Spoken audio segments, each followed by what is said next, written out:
我现在就是在感觉就是一辆高速前行的火车，有几个 lab 在前面疯狂打铁轨，然后后面就是所有的资本就开始往车里面加油加柴。就是如果你在人身上挂足够多的 sensor，其实你可以把一个人变成一个机器人。I want a behavior clone a human。太 exciting 了，那段时间真的就是我天天就是一睁眼就是 let's do this。所以我当时就开始给各种各样名字里带 robotics 的公司打电话，然后那我就聊了很久，然后他就说那你来吧，我们也不给你钱，但你来吧。第2年的时候，飞飞跟我说你要不继续做 SyncGraph，我说不要，我要做 robotics。但是为什么他们没有做 behavior cloning？是因为他们的 flagship product 或 flagship research agenda 是 reinforcement learning， 所以他们强行的把这个 behavior cloning 这件事情压下去了。就是我真的不想就是在这种环境里干。如果你看摇操数据，其实摇操数据本身它也不是一个完美的数据，但是人和机器人和机器人和机器人之间的差距真的有那么大吗？如果说大语言模型的跃迁来自互联网上沉淀的海量人类语言数据，那么对于机器人来说，是否也存在一种同样关键的数据？不是文字，不是图片，而是一个人拿起杯子，打开抽屉，走进房间，和另一个人互动时在物理世界留下的痕迹。而这正是我们本期播客最重要的关键词 Human Data 人类数据。本期嘉宾徐丹飞。丹飞一直把自己定义为一个机器人学家，他不仅仅是坐在屏幕面前训练模型的人，更是那个喜欢坐在机器人旁边看它动看它坏再把它修好的人。从早年折腾单片机小车，到在斯坦福从零搭建机器人系统，从不被看好的 behavior cloning 到今天思考人类数据如何成为机器人学习的底层燃料。它的技术主线从来不是一个单点算法，而是一个完整全站的系统问题。我们如何才能达到机器人的 GPT-3 moment？在这期播客我们会聊徐丹飞如何走上机器人这条路，人类数据会不会成为机器人学习的基石，人类数据和人形机器人究竟是谁成就谁，当机器人开始学习人类的操作、身体，甚至是人和人的互动，它的智能上限会是什么？这里是 Why Not TV Podcast， 现在请和我一起进入徐丹飞的世界。之前我们聊天的时候，你跟我说你对自己的 self-identification 一直是一个 roboticist。你能不能跟我讲讲，就是比如说你最早第一次对机器人感兴趣是在什么时候？我感觉应该是在初中到高中的时候，那个时候我一直对就是做一些小手工，然后做一些就这种单片机小车这种东西比较感兴趣。然后当时我记得好像并没有很多的resource， 然后我就自己在这儿捣鼓，其实没有做出来什么东西。然后但是这个念想一直在，对，在初中高中的时候，对。所以你小时候是在哪儿长大的？我在山西太原出生，然后我6年级到初1的时候搬到上海，然后初中高中在上海念的。所以那个时候比如说你初高中的时候做什么单片机搭小车，这些纯粹是自己的爱好？对，当时纯粹是自己的爱好，就是我当时记这些东西我自己就是从淘宝买的，然后自己找了一些教程，然后自己开始鼓捣这些东西。对，那你觉得你童年时期你是那种很早就目标很明确的人，还是没有不断的试错才发现自己的兴趣？对，当时我其实是一个非常非常 interest driven 的人，就是只要我不想干的事情，我肯定是不会干的。然后我想干的事情，我大概会用从 anywhere between 50% and 100% 的这个 effort 来干它。但是我如果真的不想干的事情，我是 0% effort。对。有什么例子吗？当时有什么小时候完全不想干，但是别人希望你要干的事儿？就是我其实是一个之前学习很差的人，就是因为我其实是非常非常非常不喜欢就是上课或者说考试这种形式，所以其实当时就是处在一个非常就是我也不知道为什么要干这件事情，然后的这个状态。对。所以你并不是那种从小在学校能够获得很多成就感、正反馈的那种状态。对，就是学校其实对我来说完全没有什么，只是一个社交和 where I spend most of my day 的这种地方。对。所以那当时你在学校主要的东西是折腾你自己的东西，就是折腾一些自己的事情，然后上课，然后作业写或者不写。对。那这样的话，会不会小时候压力挺大的，老师和家长？对，但是我觉得我父母是一个，就是怎么说，他们也不是那么确定怎么样对待这件事情，然后我也当时我也没有特别顾及他们的感受，这种样子，所以大家就处在一个两边都比较模棱两可这个状态，直到我可能就是高一高二的时候决定可能要出国，然后这个时候突然我的 motivation 就来了。然后所有的事情可能所有事情都朝着这个我要就是去美国读书这件事情，就往这个方向走。当时这个去美国留学读本科这个决定是你的决定还是你父母的？是我的决定。对，我记得当时的契机应该就是我记得应该是高一的时候去了一趟美国，然后当时觉得我觉得这件事情我还挺有兴趣的。如果要是我能换一个地方，体验这种生活，而且就是说 do something different。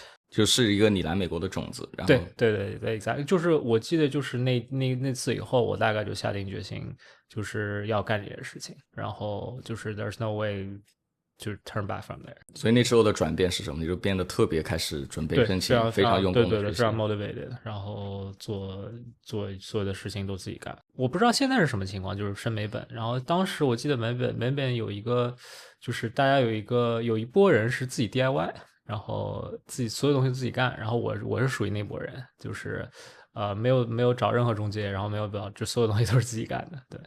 那当时你是怎么收集信息的？怎么？QQ 群，当时还有 QQ 这个东西，然后还有一个论坛叫 COUS，我不知道你有没有听说过。对，这是一个非常非常古早的留学生论坛。然后就是当时应该就是美本，就是准备申美本的很多 DIY 的人都在上面，就是交流信息啊之类的。对，然后考 ICT 啊、考托福这种信息，应该都是在上面，就是大家交流比较多。对啊，所以你当时在上海是哪个中学？是一个中学叫上南中学，是一个类似于像区重点这么一个中学。在那儿要升美本算是有传统的？没有，完全没有。我当时记得，因为 again 就是我学习一般，所以就那个中学其实也就是大概在中等大概的样子。然后所以当时我觉得我记得我们年级是去美国的，可能就那么2-3个人。对，那一届，对，就是一届基本上申请美本的2-3个。对，你当时就完全的是一个极少数的一个选择。对，是一个非常非常极少数的选项。这个会不会当时会比较有压力？因为大多数同学都在走高考的这个 track，而你对，again 就是我是一个非常 interest driven，如果要是这件事情跟我 interest 不 align 的话，我是完全没有想要干这件事情，所以我也没有觉得有压力，因为我本来就不想干。对，所以你最重要的是 interest，对，至于说是不是主流，对，这件事情跟我完全没有关系。你从小就这样？大概是，对。哇，我觉得好厉害。对。所以你当时完全没有那种因为你肯定要脱产，远离那种应试教育，对，甚至都可能不怎么去上学。当时我觉得很开心，因为我觉得可能当时也是觉得我有点想不起来当时这个状态是什么，但是我完全没有觉得自己就是脱离主流这件事情是一件很有压力的事情，是我觉得脱离主流是一件非常非常厉害的事情，就是让你觉得甚至更 exciting 的。对 exactly 对。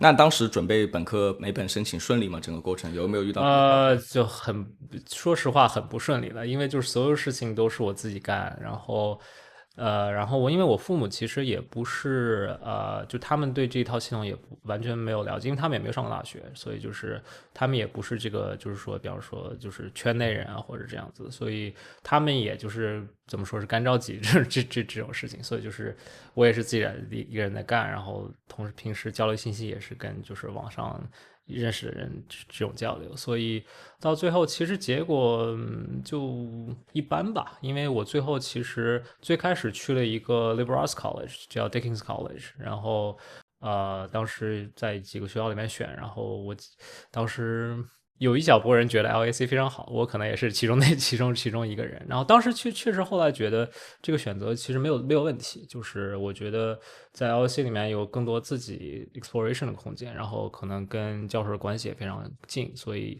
也促成了一些之后，比方说做科研啊这些事情。对，这个很出乎我意料，因为我觉得一般来说读美本的同学都是有很多家庭的助力，甚至父母早就给他安排好了。你完全不是这样，完全没有。对，就是当时的状态就是我爸妈只负责，就是我说我要考试，他说好，然后比方说我说我要去考 SAT，然后所有东西都是我自己定的，然后他们只需要给我出钱就可以了。所以你基本上从高一开始就不去学校。对，大概都高二去了一半。那你的15、6岁、16、17岁的那段时光，就是一个人在上海背着个书包，准备自己的申请。大概是这样。那段时间也没有同学，对吧？有一些就是我有一些大概认识，比方说我初中同学啊，或者有一些高中同学可能会有时候会一起学习啊，这样就是一起准备考试这样子。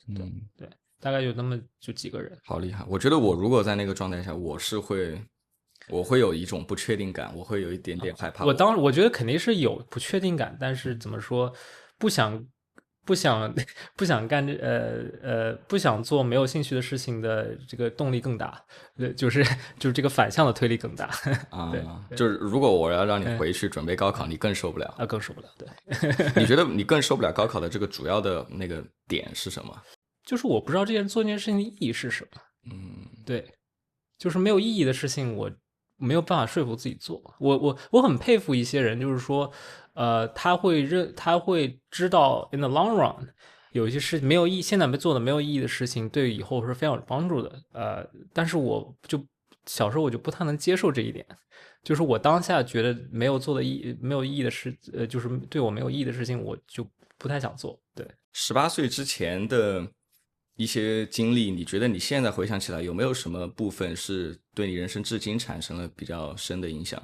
可能就是让我意识到的一点，就是我对于这种很高不确定性、完全没有任何框架的事情，其实做起来非常擅长。就是我可以找到很多解决一个高不确定性问题的方法。对，哇，这个我觉得非常适合做 research。对对。所以你当时其实18岁之前申请美本这个经历，你有一种那种自信，就是有不确定性，我也可以。只是 in hindsight， 这个确实是 in hindsight。当时我觉得我肯定也是很慌的，但是只是说 again，就是说另外一边的反向推力更大而已。只是后来就是后来回想起来，可能当时就不断的做这种事情以后，可能会让自己觉得有些事情就很多事情都是可以自己做的。对，然后你就远赴重洋，去美国读本科。对，那是你第2次去美国。那是我第2次去美国的。刚到美国开始读本科的时候，你有意识到自己想学什么，对什么感兴趣吗？有2个就是计算机和物理，这2个可能是我在初高中的时候算是比较感兴趣的事情，就是没有那么抗拒，可能也是少数我比较擅长的2个学科，然后就开始就是类似于就是 major CS， 然后 minor physics 这样子。那后来你是不是本科还经历过一次转学去了哥伦比亚？对，是的，因为当时就是很多这种 liberal arts college 都跟一些大学会有一个3+2的项目，就是在LSE 读3年，然后再去这种学校读2年，所以我后来就是去了 Columbia， 然后读了大概13到15年的时候在 Columbia。然后我看到你第一篇本科时候的论文是 ICRA 2013，对，那个是在哥大做的没有，那个是在 LAC 做的这件事情也是很有意思，就是因为我当时就是我记得我大1和应该是大2的时候，我有点想不起来，就是我应该是大1的时候，我对想做 research 这件事情的渴望达到了一个阈值，所以我当时就开始给各种各样名字里带 robotics 的公司打电话，就真的就是打电话，就是你 Google 他们的电话，对，打电话，然后我说你们招不招 intern， 就是 summer intern， 我记得我打了大概20多个电话 ，OK， 包括了 Boston Dynamics，包括了一些很奇怪的一些公司。然后最后有一个公司，它叫 SynTouch Robotics，SynTouch LLC 当时可能叫，然后他们的一个产品叫 BioTech，就是那个 Tactile Sensor，你们可能在这个各种各样的机器人上见过，就是一个绿色的手指，这样子，然后它是一个 bio-inspired 的这么一个 sensor， 可能当时应该是算是 state of art 了吧。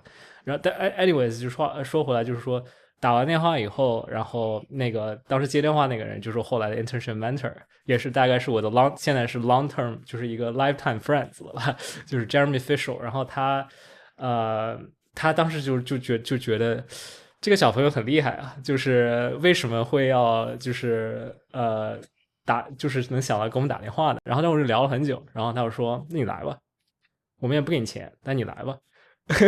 就是你来做 research， 你来做吧。然后我就去了。所以你都不是在学校做的 research？ 没有，对，就是 literally cold call。然后因为我实在太想干这件事情了，所以然后有人恰好也觉得我对这件事情太有兴趣了，可能就是 what to lose。 对，当时可能就是他也是一个非常怎么说也是一个性格非常好，然后也是 willing to take chances in people 的人。然后当时我记得我口语也非常差，所以可能当时聊了半天，可能也半懂不懂，他也可能也是半懂不懂我想干什么的，但是他可觉得我这件事情太有 passion 了。对，所以你就是找到 Google 的电话，打电话过去说我是这儿的本科生，能不能让我来做 robotics？ 对，这个公司在 LA， 当时在 USC 隔壁，所以你飞到西海岸来做了。对。对，然后我就开始做 research， 然后就是做那天，然后我当时记得我们做的是一个，就是这篇 paper 是一个Bayesian approach to tactile sensing， 可能当时的主要的这个 idea 就是怎么样通过就是这个 sensor， 就是 biotech 这个 tactile sensor 来 classify， 就是这个它接触到的这个物体是一个什么物体。大概的道理就是说，我这个 sensor 上面有三种 modality， 一种是 pressure， 就是大概这个 deformation 有多大，然后一个是 heat capacity， 这件事情非常神奇，就是说它这个 sensor 它会加热到跟人一样的体温，大概37度，体表温度吧，大概就是跟体表温度一样，然后它会根据材料的 heat transmission 的速度来做 classification， 这是另外一个 modality。然后最后一个 modality 是 vibration， 它有一个 high frequency 这个vibration sampler， 大概是2000赫兹左右。如果你手指滑动在这个上面的话，滑动在物体表面的话，它会有一个certain kind of vibration， 对吧？哇，对。但当时你打电话。因为我觉得好像美本，特别是比如说像文理学院这样的 education， 很少有学生会大一大二就说我要做 research， 我要做 robotics。我真的就当时实在是太想做 robotics research 了，所以就是就做了一些就是可能现在有点难以想象的这种尝试，是吧？就是我觉得大多数人是按部就班的，对。但你又一次就跟你升美本一样，你在美本的时候又在打电话飞到西海岸，对，另外后面还做了一件离谱事情，我到时候给你讲，对对，然后就是对这件事情做完以后，就是这个当时可能是我第一次接触到灵巧手。可能后来大家听说过 Shadow Hands， 对吧？就是这个 Shadow Robotics，大家听说过的时候，我其实已经就是搞坏了好几个了，因为当时是可能他们第一批拿到 Shadow Hands 的这么公司，然后我当时那个暑假可能搞断了7、8根手指这样子。哇！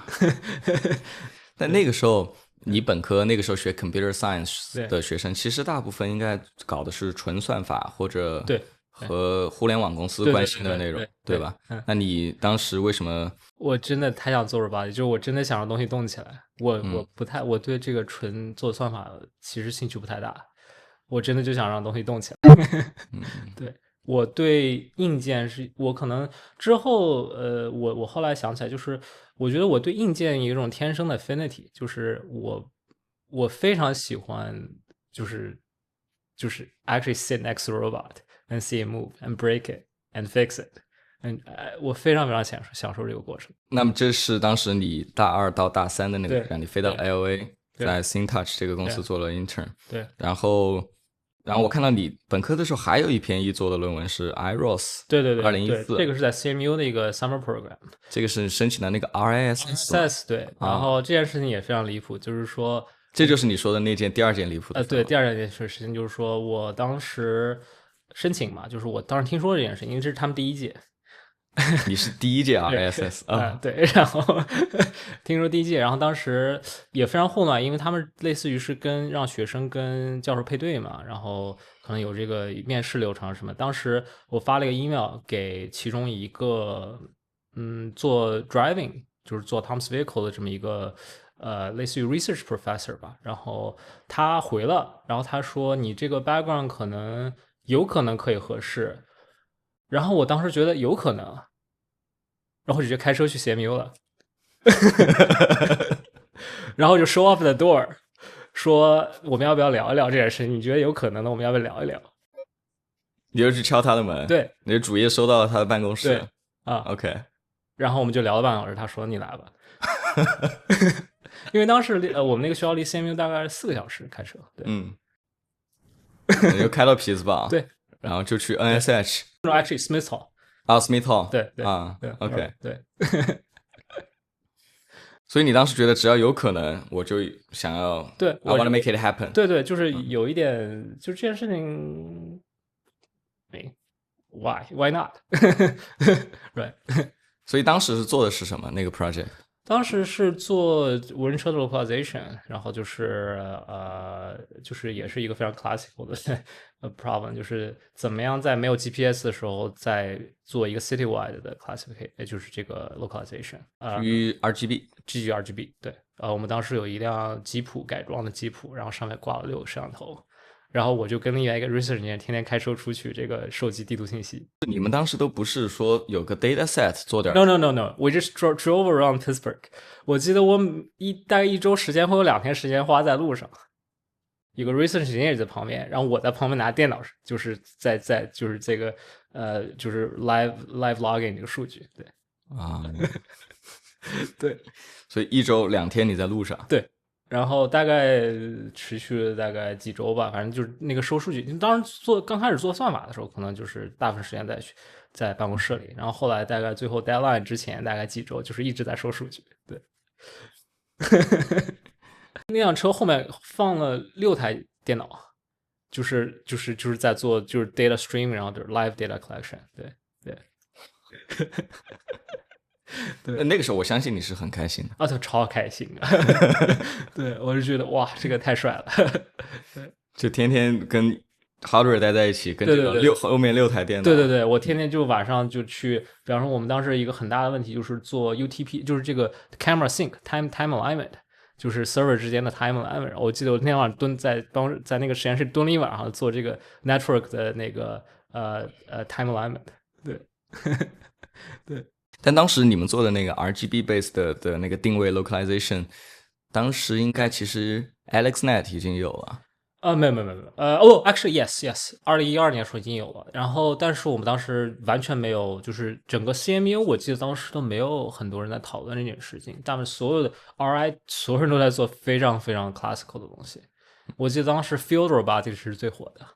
就是做 driving 啊，做 off road 啊，就是off road driving 啊，然后做 helicopter 啊这种东西。我记得当时这个是最火的。对，所以当时你的本科是完全就是 deep learning 是 not part of it， 完全没有。对对，一直到我 PhD 开始，其实对。所以你actually no，there's another one， 但是就是说是在本科大概大4的时候，我跟就是 Jim Fan， 就是我们是大学同学，然后他开始我们做了一个 project。I think we just implemented ConvNet。Yeah, from scratch on C++。对，所以你大4的时候第一次接触到这个。对。但当时你已经PhD 申请过了吗？还是大概那个时候吧，大概就是前后那段时间。对。但当时你做了很多的 robotics， 很多的 hardware， 对。但你申请 PhD。你是升到了 Stanford， 对，菲菲给了你 offer， 菲菲 Sovio 对，当时是给了我 offer， 但其实他们之前是不符合你说的那种 hardcore robotics 很多硬件的，对，这个是 That's a great question。当时我纠结了很久很久很久。当时我拿到的 offer 是 CMU、UW 和就是Stanford，然后 UW 是 Dieter。我当时其实在就是 Dieter 和这个 Stanford 这边纠结了非常非常久。我记得我在4月14号时候才做的决定。就 deadline 前一天。对，因为这个原因，因为我觉得Stanford 这边做robotics人太少了，没有人，当时真的一个人都没有，除了 Osama 之外。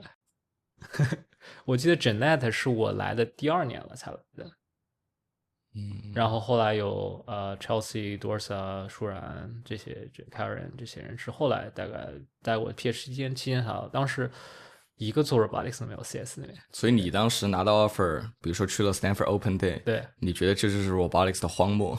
对 ，exactly， 一个人都没有。Not to mention robot learning。No, yeah, robot 对吧 learning is a 20，那个时候都不存在这个概念不存在这件事情。对对但你还是选择去了 Stanford。对，最后的 decision factor 是，我觉得可能就是隐隐感觉到那边有一个 it's a bigger thing. It's like there's something bigger that I can do there. 有什么样的迹象给了你这样的感觉？就是 UW 太确定性太高了，因为我知道我会做什么。当时可能是做 3D vision 啊，然后做一些 3D estimation，做一些 planning 这些东西。但是在 Stanford 我完全不知道会做什么。然后我觉得这件事情非常 exciting。所以不单单是你在 uncertainty 不确定下会做得很好，对，你反而会主动的去找 seeking uncertainty。又后来我会开始就是做 uncertainty seeking 的一些事情。对。但当时你本科犹豫过要不要读 PhD 这个事儿吗？没有，就是完全去想读。因为你大一大二做了 research 之后，我实在是太想做 research 了。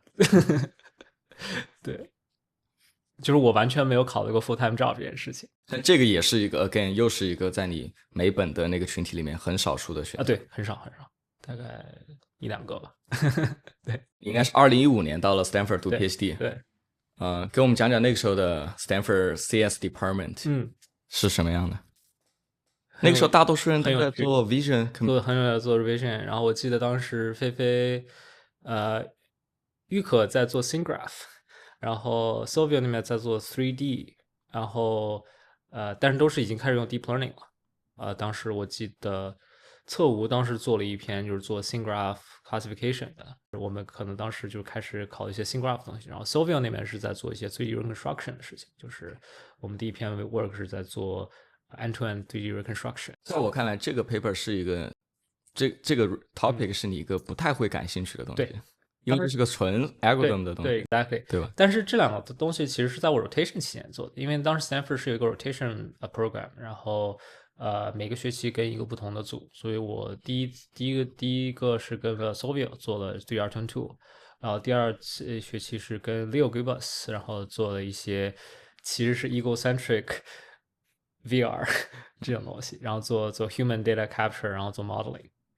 其实当时就在做这个东西，没做出来什么东西。然后，但是我鼓捣了一套所有 VR 到 human capture 这整个一套系统。对，我记得我当时干了一件非常离谱的事情，就是我自己买了一个那个 Oculus DK， 就是 development kit， 就是他刚出的那个 DK， 我自己买了一个，拿去了办公室，拿这个做自己的 research。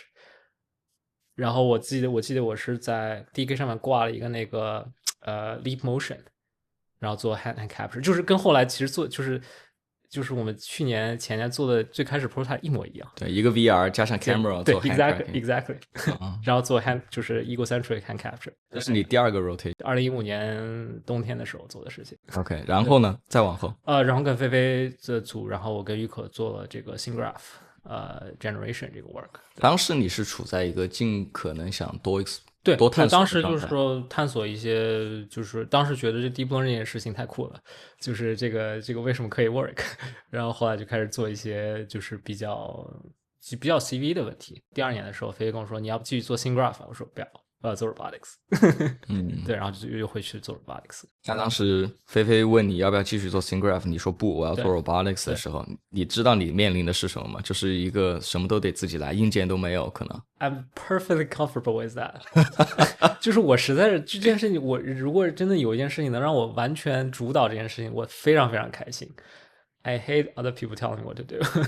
所以他只要给你个绿灯，对， I just went full ahead, the steam ahead。应该是同意了，就让你去做 robotics。对，当时其实还有其他人一起做嘛，玉可也开始一起，就是我和玉可，然后当时 Ajay 也来了，然后我们4个人就开始就是成立了一个就是当时可能还叫 Stanford Vision Lab 吧，就是可能当时叫就是 Vision Lab，不是 SVL，后来我们改了名，然后我们开始做 robotics。对，那当时你做 robotics 我能理解，你就是个 robotics people，你这就是你的热爱。对，那其他比如说玉可这其他人来做，是你们看到了什么东西，有什么样的迹象，大家觉得 robotics 是？对，这是一个非常好的问题。我当时我在回忆的这件事情的时候，我可能要跟玉可 confirm 一下，但是可能大家就是觉得这件事情 vision 这件事情可能就没那么有趣了，当时这么个感觉。然后大家就我们就开始就是16、17年的时候开始做 robotics。那当时做 robotics 是什么样的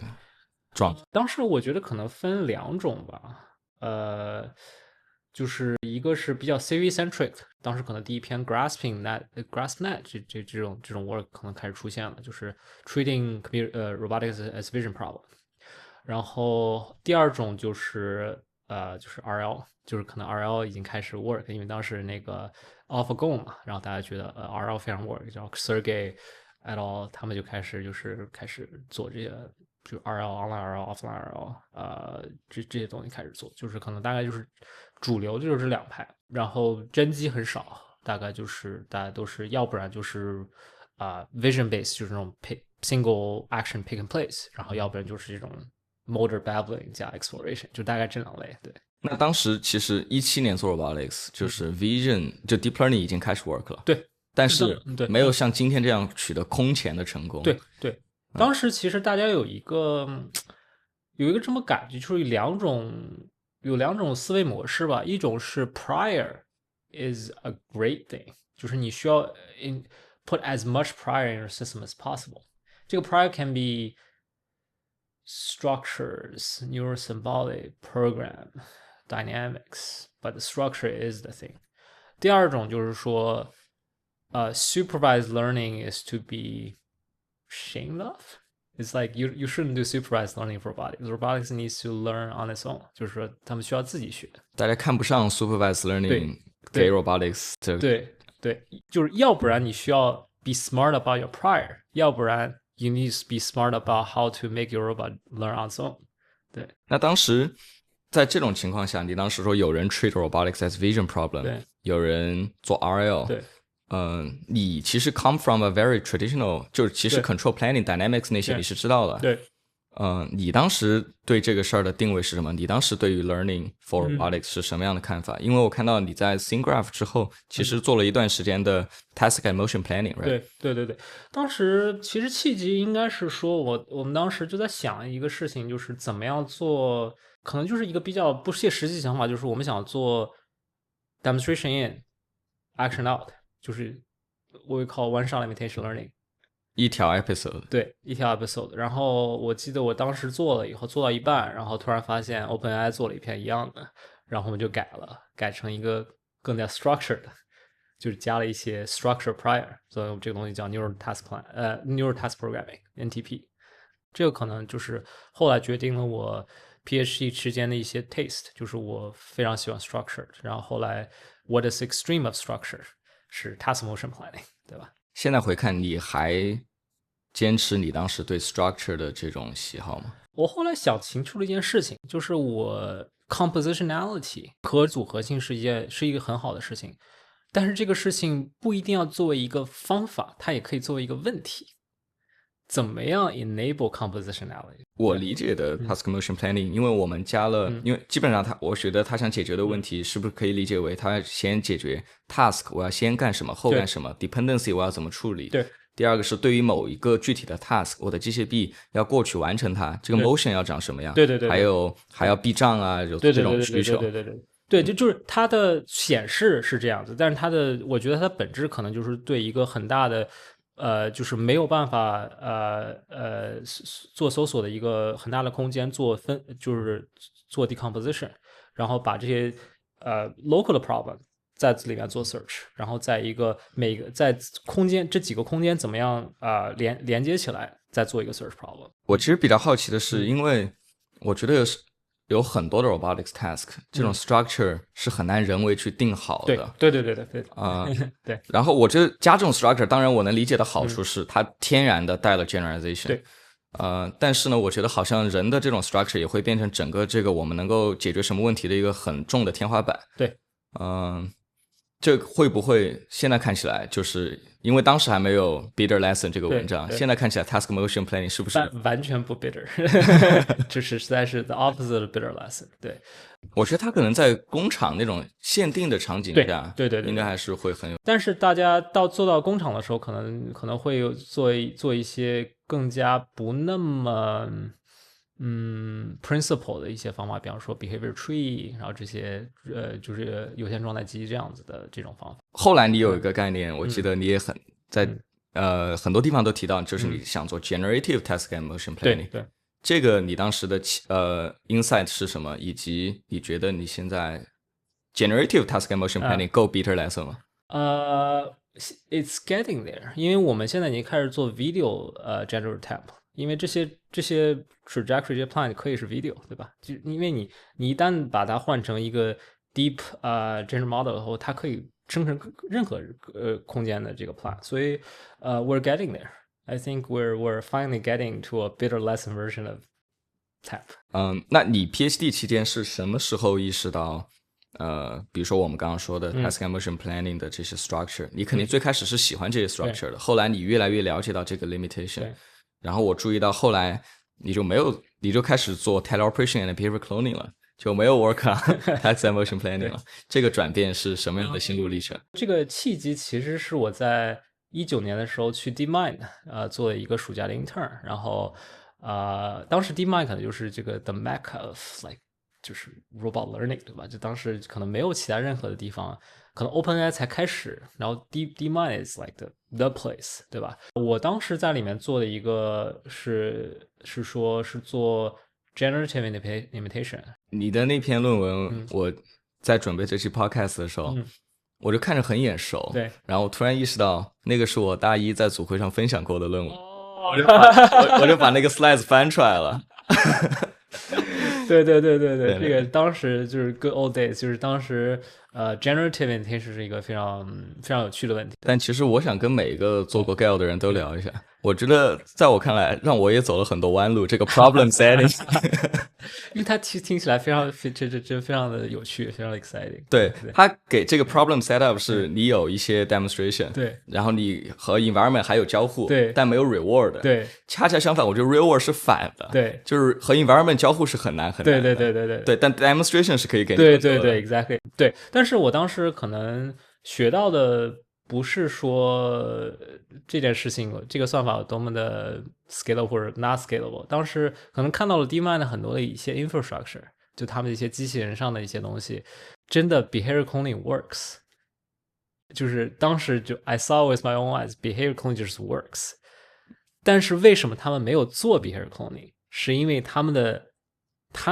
flagship product 或 flagship research agenda 是 reinforcement learning，所以他们强行的把这个 behavior cloning 这件事情压下去了，就是 it's not politically correct to do behavior cloning。OK， 或者说不止DeepMind，当时整个 community 没有，对，当时整个 community 都是 behavior cloning is not it's just not politically correct。We need to 就是机器人需要自己学，不能让就是这个让人教着学，因为大家天然的觉得 supervised learning不够好，不够 scalable， 对。大家天然的觉得 RL 才是机器人的范式，对，因为你这个下棋都会了，机器人怎么不会呢？对吧？就是只要 scale up 就可以了。对，但是后来我看了这些以后，我就觉得 BC 这么 work， 为什么不干 BC 呢？然后回去我们就写了，就是大概19年的时候，我和 J， 然后我们两个就是大概3个月的时间搞出来。一个就是在 Franka 上做 behavior cloning 这么一个 work。你能不能跟我们不是这个领域的观众讲一下，什么叫 behavior cloning， 什么叫机器人的行为克隆？机器人的行为克隆 or behavior cloning， 是一个怎么说，把机器人作为一个强监督学习的一个问题。怎么样把它做成一个强监督学习的一个问题呢？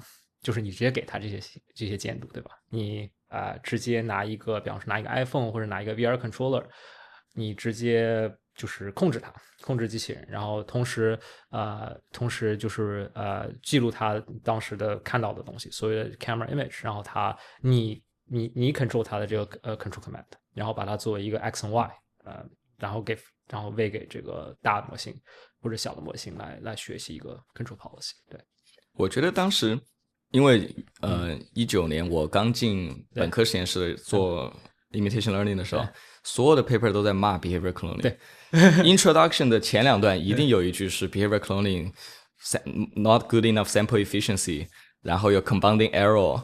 对。但当时我觉得我当时听了我就信了，我觉得那肯定不能做 behavior cloning，behavior cloning 是最弱的 baseline。对。那你当时是因为在 DeepMind 看到了什么？然后当时就是他们有很多的数据，就是他们真的拿那个一个应该是 Space Mouse 吧做 teleoperation， 然后这个 Sawyer， 然后做了就是收集的非常非常多的数据，然后他们也有就是错误的数据，他们也会做 reward labeling。但是如果你把所有的 less than optimal 的东西都 filter 掉，直接做 behavior cloning 就 work 了，你不需要做啊。对，它可以做大部分，它是 it's a competitive baseline for everything。然后当时我就想，那为什么不做这件事情呢？我当时在DeepMind看到那个结果以后，我觉得这件事情应该可以做，但只是说我们没有很好的，就是在学界没有很好的这个怎么说对这件事情的重视，就是大家也没有做很好的，就是怎么样做 teleoperation，然后怎么样做。真的做好behavior cloning 在这个上面，就是大家也没做过这件事情，我觉得，所以我和 Jay 就开始搞这件事情。Jay 是一个非常强的人，他是我的就是like it's my one of my best friends at this point。他之前在17、18年的时候跟玉可和 Animesh 就是我们 lab 的其他人做过大概一段时间，大概2年的时候，我们当时他们是做一个项目叫 Arm Farm。就是我们买4、5台机器人，然后拿 iPhone 作为一个 teleoperation interface 来做 data collection， 然后把这些 data collection collect 起来，然后当时他们还是可能对这个 BC Chain 这件事情比较重视，所以他们当时一直在 push 就是 offline RL offline reinforcement learning 是一个比较怎么说不太容易 work， 但是 in theory 是可以 work 这么一个方法。对，更好写 paper 的东西，更好写 paper 的对。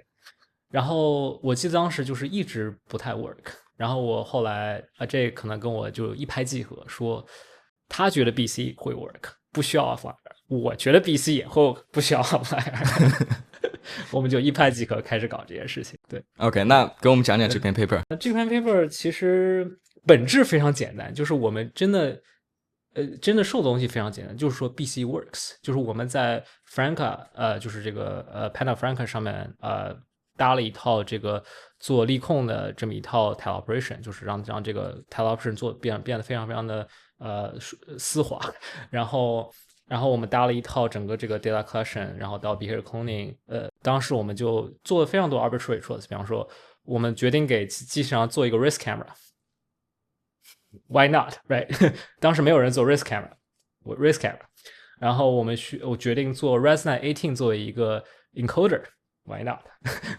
然后当时做这个叫 spatial 应该是 spatial softmax。Why not？ 然后加了一个 RNN， 就是 we need history。Why not？ 就所有东西都是我们就是一拍脑子想出来的东西，然后 somehow 它就 work 了。就是它就是一个，它真的能学很多很多我们之前没有在机器上见过的这些 behavior， 比方说就是一个30秒的长度的一个非常非常真实的问题 1x 不需要加速，就是把一个东西放进把这个烤箱东西盘子拉出来，东西放进关上烤箱，然后把盘子放回去，就我们之前没有人见过任何人能做出来这种水平的这个虽然它不 generalizable， 一点也不 generalizable， 但是It's a sign of life， 对吧？但是呢，我们还是在上面加了一层比较好发 paper 的这个故事，就是但当时之所以要做这个事儿，本质上还是觉得有 BC shame， 做 BC 就担心 paper 中不了。是的，是这样子。然后对虽然我们两个人都非常非常坚信 BC is going to work， 但是为了发 paper， 我们还是要在上面加一层东西。对。我觉得每一个博士生听到你说为了让这个 paper 能中，然后我们想一些其他的 novelty 都能够共情。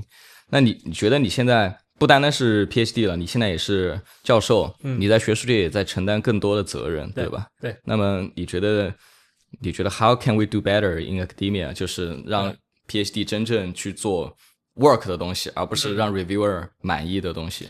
我觉得这件事没有这么简单，只不是说你一定要。就是你肯定要做 work 的东西，就是说肯定要做，比方接下来2-3年会火的东西。我觉得作为一个博士生来说，我觉得最重要的当然是做一个非常好的、非常 solid work。第二个是你需要经历一个培养自己品味的过程。只做 work 的东西，它是一种品味，但不只有这一种品味，对吧？当然了，就是这个。从一个 community 角度来讲，确实我们需要怎么说，把这些条条框框这些东西，我们肯定就要拆掉。就是你真的能做的或者东西，你不需要被 shame， 对吧？这件事情我们需要改正。这个机器人学习就是 robot learning 这件事情，如果我们把它想象成一个纯的一个系统性问题，一个系统问题的话，我们该怎么做，对吧？它不是一个单纯的算法问题，就是整个一个从硬件到算法这么一个系统问题的话，我们到底怎么样来就是说评判一个 work？ 就是说，如果要是你把 A 加 B 加 C 拼在一起，做了一个非常非常强的一个系统，这个东西到底是不是 novel 的？或者说，你到底应该不应该以 novelty 来评价这个系统？那现在看起来就是。当时我觉得整个领域可以说处在一种非常狂热的 reinforcement learning 强化学习 for robotics 的状态。对，大多数人像我当时我就是个大一大二的本科生，我就是盲从了。对吧？对。你们当时选择 BC， 一是你在DeepMind 看到了 BC actually works， 对，还有哪些你觉得看到了强化学习 RL 当时觉得很难逾越的鸿沟？就是我很难相信这件事情，就是能够做，就是能够 scale up 这个方法，能让他做，比方说我们想让他做的，比方说就是 cook a meal， 然后做这种我们就是在天天在 talk 里面讲的这些人，我就 I just can't see a path like at that point。对，对。然后我当时就是在 train Gale 的时候，我花了整个 DeepMind 10%的 compute。For the record， Gale 就是一个用 RL 去解决 imitation learning 的一个方法。对。那当时，你们是反其道而行之，整个 community 都在做 RL，offline RL 也好 ，generative RL 也好。对。你们做了 BC 之后，当时产生了什么样的影响？没有什么影响。因为 COVID 了。当时我记得唯一的影响就是我在 Stanford 里面给了一个 talk， 然后我记得当时 Chelsea 非常 excited， 然后当时他跟我聊了很久，说这个东西就是怎么做的，什么东西的，然后就是我觉得我能看他非常非常 excited， 其他我觉得其实没有惊奇一点，就是我们 internally 大家觉得非常非常就是这个东西 work 了。但是因为当时大家所有的都关注在就是 COVID shutdown， 然后没有 robot access， 大家可能就是一个非常非常混乱的一个状态。对，就哪怕你们当时做了那个，其实没有太多人在意，没有太多人在意，因为就是 BC 嘛，对吧？大家就觉得 OK，we all know behavior cloning，Stanford student do it with a better system， 对，没了，对，没有了。大家不觉得这是应该发生的一个范式的转变？对，没有，完全没有。对。你们当时 internal 觉得会有觉得就这件事情，就是我们当时已经觉得大干特干，我们要把一年发4-5篇 paper 在上面了，但是 COVID 对所以如果当时反而如果没有 COVID， 你们会对我们 it's gonna be a completely different thing。结果因为 COVID， 你们不能去实验室，没有 real robot actor。对，因为我们第二篇做就是 Dagger 就我们 immediate next 就是 Dagger for BC， 对吧？就我们要把 Dagger 做 work。结果很不巧，那个时候，对对对，我们只有这个 sim experiment。当时我其实看了那个 RSS 2020和 J 的那篇 paper 之后，我还有一个疑问，就是为什么没有做 bi-menu， 为什么没有做双 B 的 setting？因为当时我们只花了3个月把 Franca 从头到尾东西搭了一遍，从 C++ 写起，一直到 algorithm， 就是这个 learning rate tuning， 所有东西我们3个月开始干的，所以那3个月是不是天天在加班？天凌晨3点。天天凌晨3点，对，就我们2个天天在 Gates 下面，就是天天凌晨3点，对。但应该还是挺有趣的，是太 exciting 了那段时间，真的就是我天天就是一睁眼就是 let's do this 对，当时你觉得是要给这个领域正本清源？对，我当时是感觉就这个东西这真的这个绝对 work。其实今天很多人把 behavior cloning 讲得很简单，就是好像是觉得有数据了我们就 train。对，但我觉得每一个真正做过 behavior cloning 的人都知道，最难的地方往往不是模型，这个系统本身，对对，数据对 distribution 这个 evaluation 怎么做？你当时是通过那个 project 形成了这种认识的吗？对，就当时觉得就是整个你真要把一个 robot learning system 打好，从机器人硬件本身，camera 怎么的放，然后它的 controller 的这种 behavior 是什么样子的，然后一直到它的就是 control 响应 camera latency，这所有东西都非常非常重要。只要你就是不注意其中一环，你肯定会有问题。但当时你觉得整个 community 已经转向了吗？有一点点了，就是我当时记得2020年年底、2021年的时候，大家已经开始逐渐接受了，就是这个 BC 可以 work，然后已经开始了一些。我觉得真正的范式转变可能还是就是 Aloha 这个 line of work。2023年，2023年的时候，可能大家逐渐开始就是大家觉得哦，这就是 works，right？ 那会不会觉得很可惜？因为你们20年就在做单臂的 tag operation， 其实你们距离 Aloha 不是太远，对吧？非常近了。对对对。I would argue we have a better system， 但只是说就是当时只有我们2个人在做，可能就是有一些东西没有想清楚，而且没有时间来就是补完，就是在就是 COVID 期间没有办法做这些很多系统性的实验。这个是客观条件，当主观上还就比如说认知是哪儿，你觉得现在看起来 in hindsight 有点可惜，如果当时有更好的认知，可能会做得更好。对，这是一个很好的问题。我觉得当时我们只有自己的 evidence， 就是说我们这个 work， 但是往哪个方向努力，其实我们不太清楚。到底是我们 model 的问题呢，还是 action space 的问题呢，还是data 自己本身的问题呢？就是太多东西可以做，但是我们就是往哪个方向走，其实不是一个，我们没有一个非常好的一个 hypothesis，因为这件事情本身就是因为它的这个可能性太多了，所以你可能需要一个很大的一个 research agenda，就很多人一起来做，然后大家往各种各样的地方 push，才可以做出来比较好的效果。所以我觉得我们2个人可能就比较困难，所以后来我们只是做一些比较 selective， 就是 Dagger 和这个 benchmark 这样的事情。某种程度上，你当时因为你想你是15年读的 PhD，对，20年发完 RSS， 你已经博5，对，马上博6了，对吧？马上就开始找教职。那会不会找教职其实 actually 就是这个事儿是使你分心了？对。当时其实那个 research direction 是一个很大的保障。对，是的。对，我只要对当时就是 in hindsight， 就是真的就是 100% hindsight 的话，那确实对我就是应该继续 push 这个东西。你 PhD 间还有几段 internship，我注意到，16年在 Autodesk，17年在 Zoox 应该是做自动驾驶，然后19年就是你刚刚说的在 DeepMind，看到了 BC actually works。你觉得 PhD 期间你做的几段 internship，当时对你的认知以及有什么样的改变？我觉得我做 internship 就是一个就是怎么说，做完以后每一个 internship 都对我来说都还挺有影响，就2个 internship， 就 Zoox 是让我觉得 driving 这件事情太无聊了。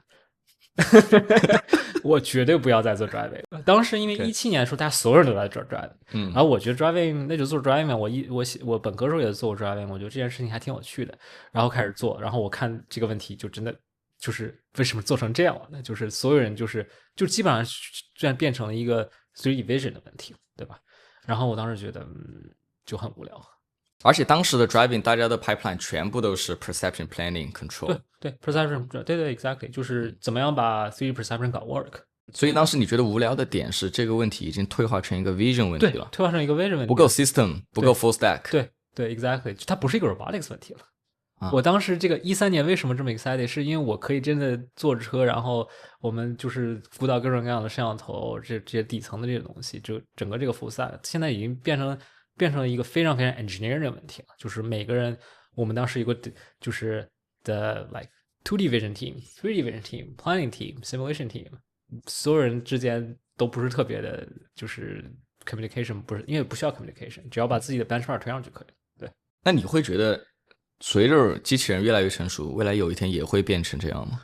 我觉得不会，我觉得这件事情就是机器人，你真的要做好的话，我觉得不是一个就是分功能解决的问题。我觉得它本质来讲，至少我觉得这条我觉得我相信的研究路线是一个不是能分功能解决的问题。OK， 对，所有人都需要 know everything。所以你觉得 full stack is the only way out？ Exactly。 full stack 我们可以等会儿再聊。我想最后回看一下你的 PhD。对。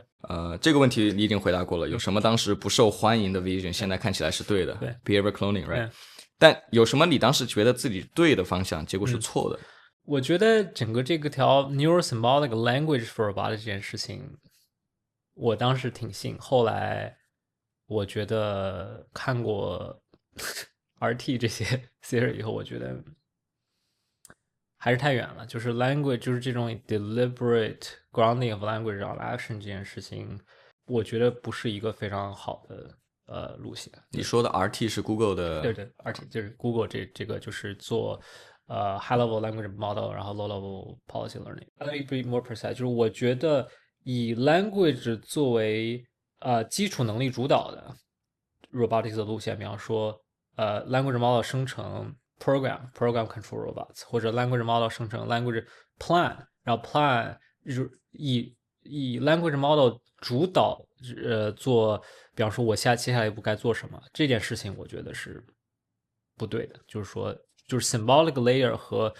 physical layer 差太远了。所以那个 symbolic layer 都不单单是学术界之前做的传统的那种 neural symbolic 的 language， 你觉得哪怕是 LLM 大语言模型也不够？也不够。对，差在哪儿？它能够给我们的 prior， 就是我们的就是先验知识和我们真正机器人需要的这个 what makes robots hard is too far away， 就是 task planning 这件事情，就是任务规划这件事情是非常非常简单的，比起就是精细操作来说，他们中间是离着太远了。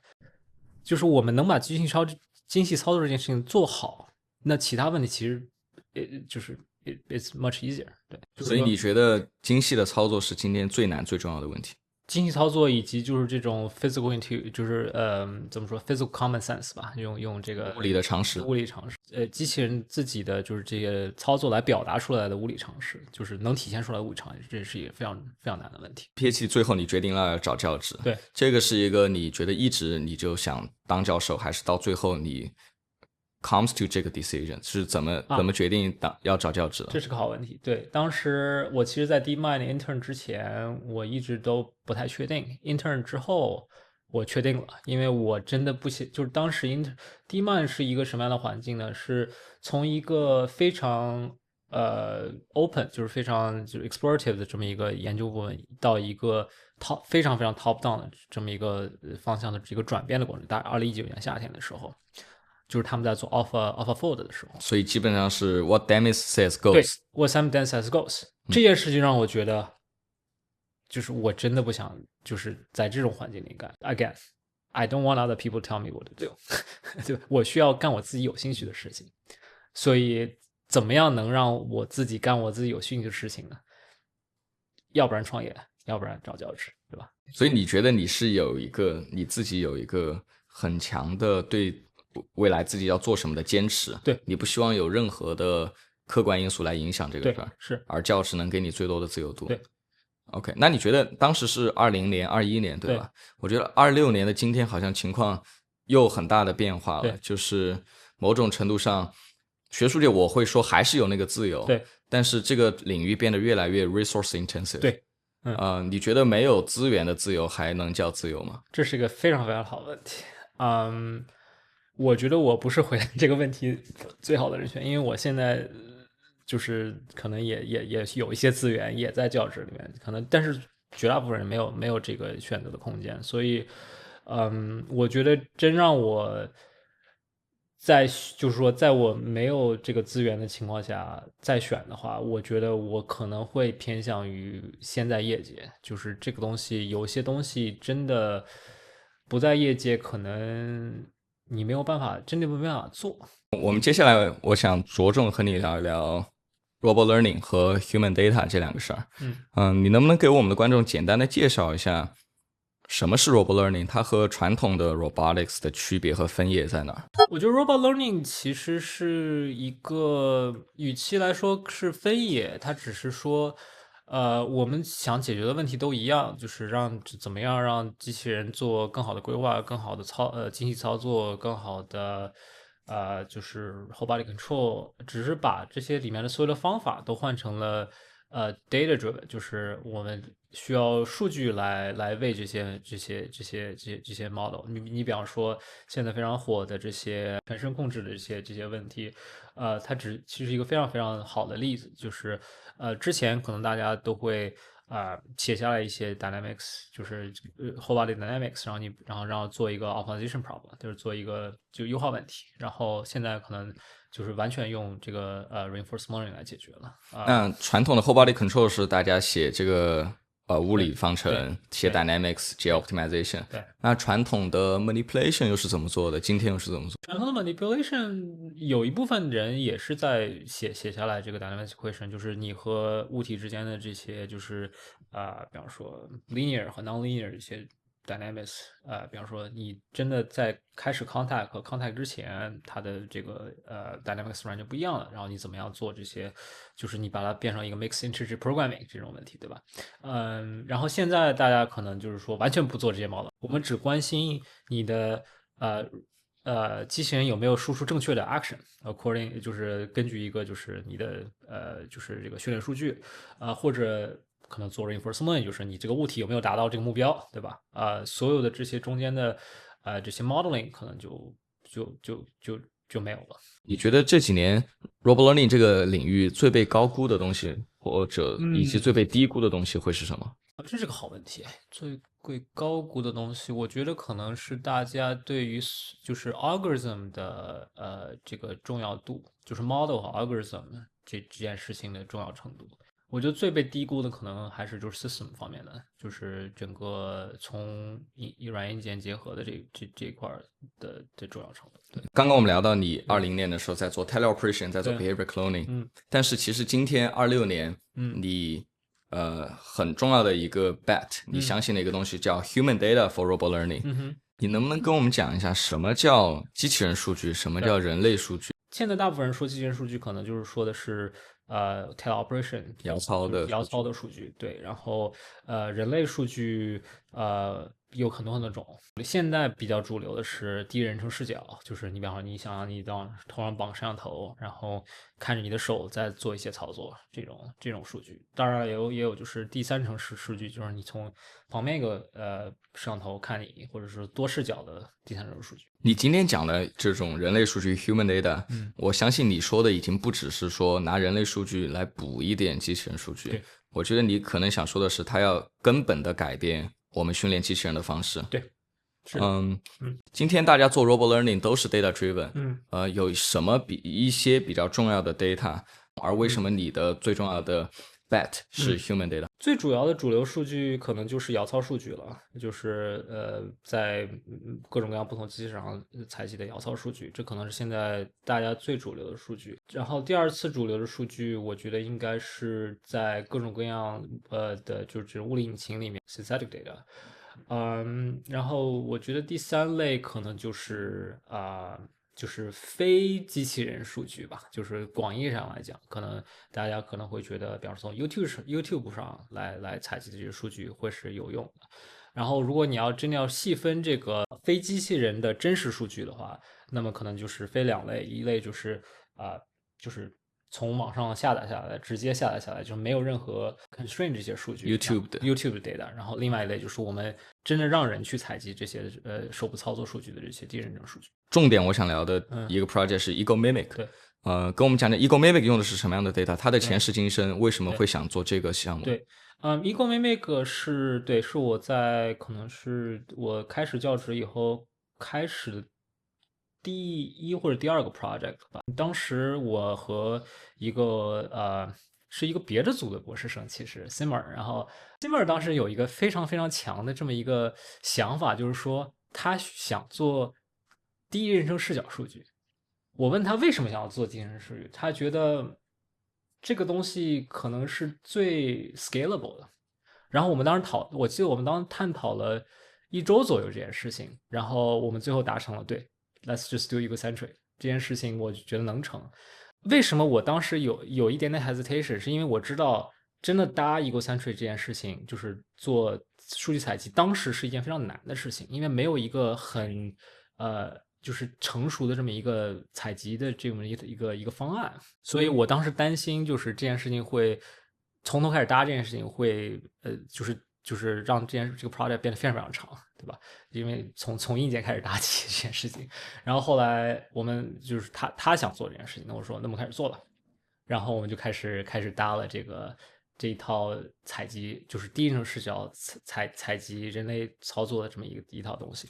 我们当时开始的时候是用 Oculus，就是这个 VR device，然后上面挂了一个我记得最开始 Leap Motion 就跟我2015年做的东西一模一样的，对，只是因为 Leap Motion 变成了 Orion，就是它最新一代的。不对，我已经想不起来最新一代是什么了，反正就是最新一代，然后 Oculus 变成了 Quest，对吧？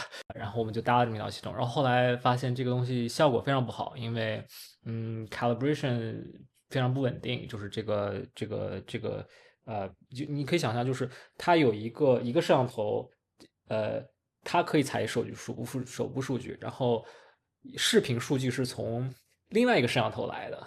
然后我们的 VR 它 VR 是用来定位你的头在哪里的，所以我把3个东西，所有东西都在同一个坐标系里面，calibrate 从的就是转到同一个坐标系里面，所以这里面的这个 gap 非常大，所以后来我们搞了大概几周吧，然后后来就觉得这个东西太困难了，然后正好当时我们有一个同事，他们在做Eagle 4D，对 Meta 的那个 Meta 的那个 Eagle 4D，然后他们有一个东西叫 Project Aria，就是他们一个眼镜，就是 Meta 他们自己做的一个眼镜，正好那个眼镜完美符合我们的所有需求，就是它可以做手部数据的状态估计，就是我可以把这个10个手的这个位置信息估计出来，它眼镜自己可以做定位，就是我知道我的头在哪里，它也同时可以采集第一人称视角 RGB 数据，然后说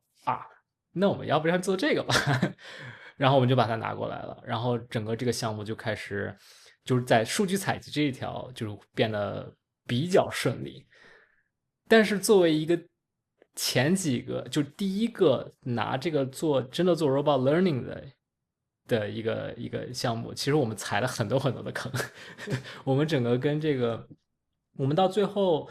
Meta 其实已经变成了我们的这个就是专职的这个，他们整个那个 team 开了一个给我们 project P0，就是所有我们的 support request 到他们的就是 P0，对。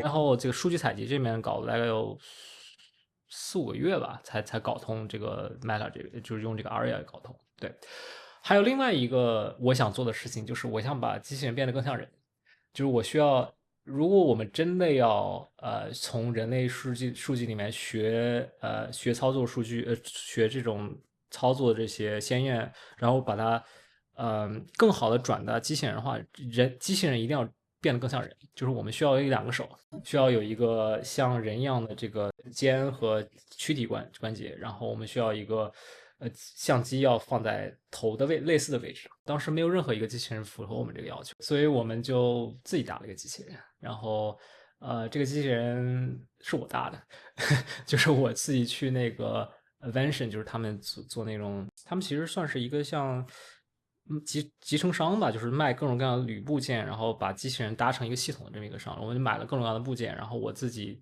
搭了一个这么一个双臂加肩和这个2根棍子这么一个东西出来。对，肯定对你来说有意思极了。啊，超的！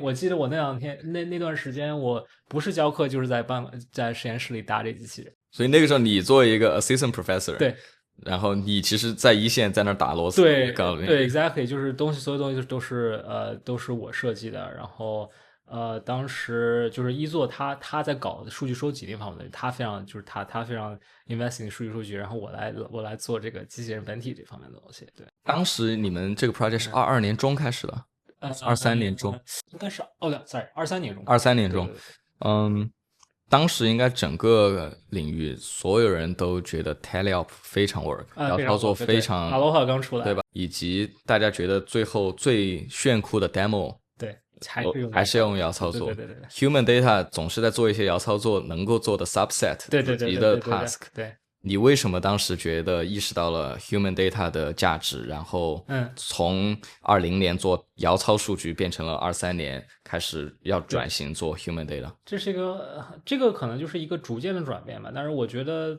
项目做到后期，我其实有个非常非常强烈的想法，就是说，如果你看遥操数据，其实遥操数据本身它也不是一个完美的数据。你看每一个系统的每一层，它都会有带来它和你比方说，给你举个简单的例子，就是我有一个机器人，我在这个机器上做了遥操的数据收集，然后我把这个机器人的底层的这个控制器稍微改了一下，比方说我把它的 gain 稍微改了一点点，然后它的整个这个你给它发一个就是这个控制指令，它的反应其实完全不一样的。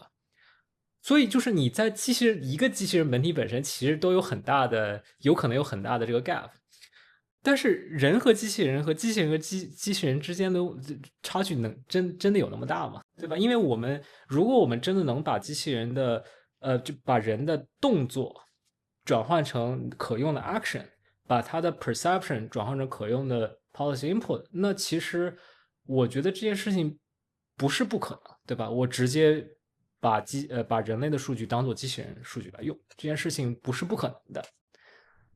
就是我项目做到中后期，就是我逐渐怎么说，就是意识到这一点，就是逐渐意识到人只是 another robot， 对 exactly， 或者说 robot 只是 another 人，对 robot 只是 another 人。就是如果你在人身上挂足够多的 sensor， 其实你可以把一个人变成一个机器人。从这个从这个 control 的角度来说，对，明白。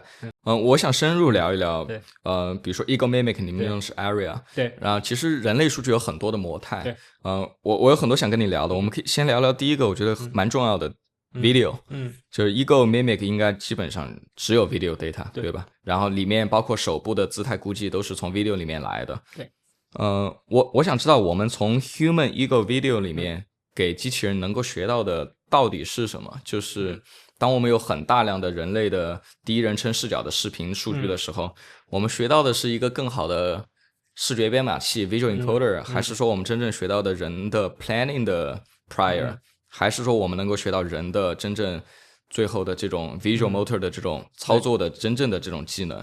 你觉得我们到底在学什么？从 Ego Video 里面，我可以从就是一个比较广的角度来讲一下这个事情，然后我再解释一下 Ego Mimic 到底干了什么，对吧？从广的角度来讲，我觉得其实有3部分，就是如果就是你把这个人一个机器人或一个人跟人类世界交互这件事情，可以把它分成三个子，就是交互的这么一个子问题。一个是你想让这个世界怎么改变，就是 how the world should change。第二个是一个本体怎么样让世界造成这些改变，怎么样在世界造成这些改变？比方说，我想拿起来这个杯子，或者把这个杯子往前推5厘米。一个是本体自己通过什么样子的就是操作信号来让本体自己造成这些运动。比方说我的motor 需要多大的力。第二层和第三层的区别是什么？第二个是就是本体和视觉的交互，第三个是怎么样产生本体的这个动作。人类数据其实第一种就是世界应该怎么改变，其实都有了，对吧？只要你把这个人谁造成的这些改变去除的话，这个东西人和机器人没有任何区别。只要你的机器人足够比方说有能力做这件事情，对吧？第二层其实也可以学到，就是比方说我有一个五指灵巧手的机器人，然后跟人的，比方说它的操作空间没有那么大，差别没有那么大，它的能施的力也差不多。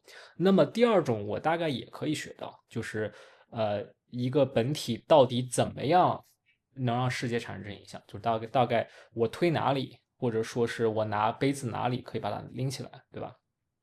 但是第三个，我们是从人类世界视频里非常非常难以学到，就是怎么样让一个本体来产生这些动作。比方说，一个极端的例子就是扔球这件事情，一个机器人到底怎么样把一个球扔出去，是一个非常非常难的问题，因为你需要通过这个就是你需要怎么样让每一个关节产生足够的力来把这个球扔这么一个轨迹。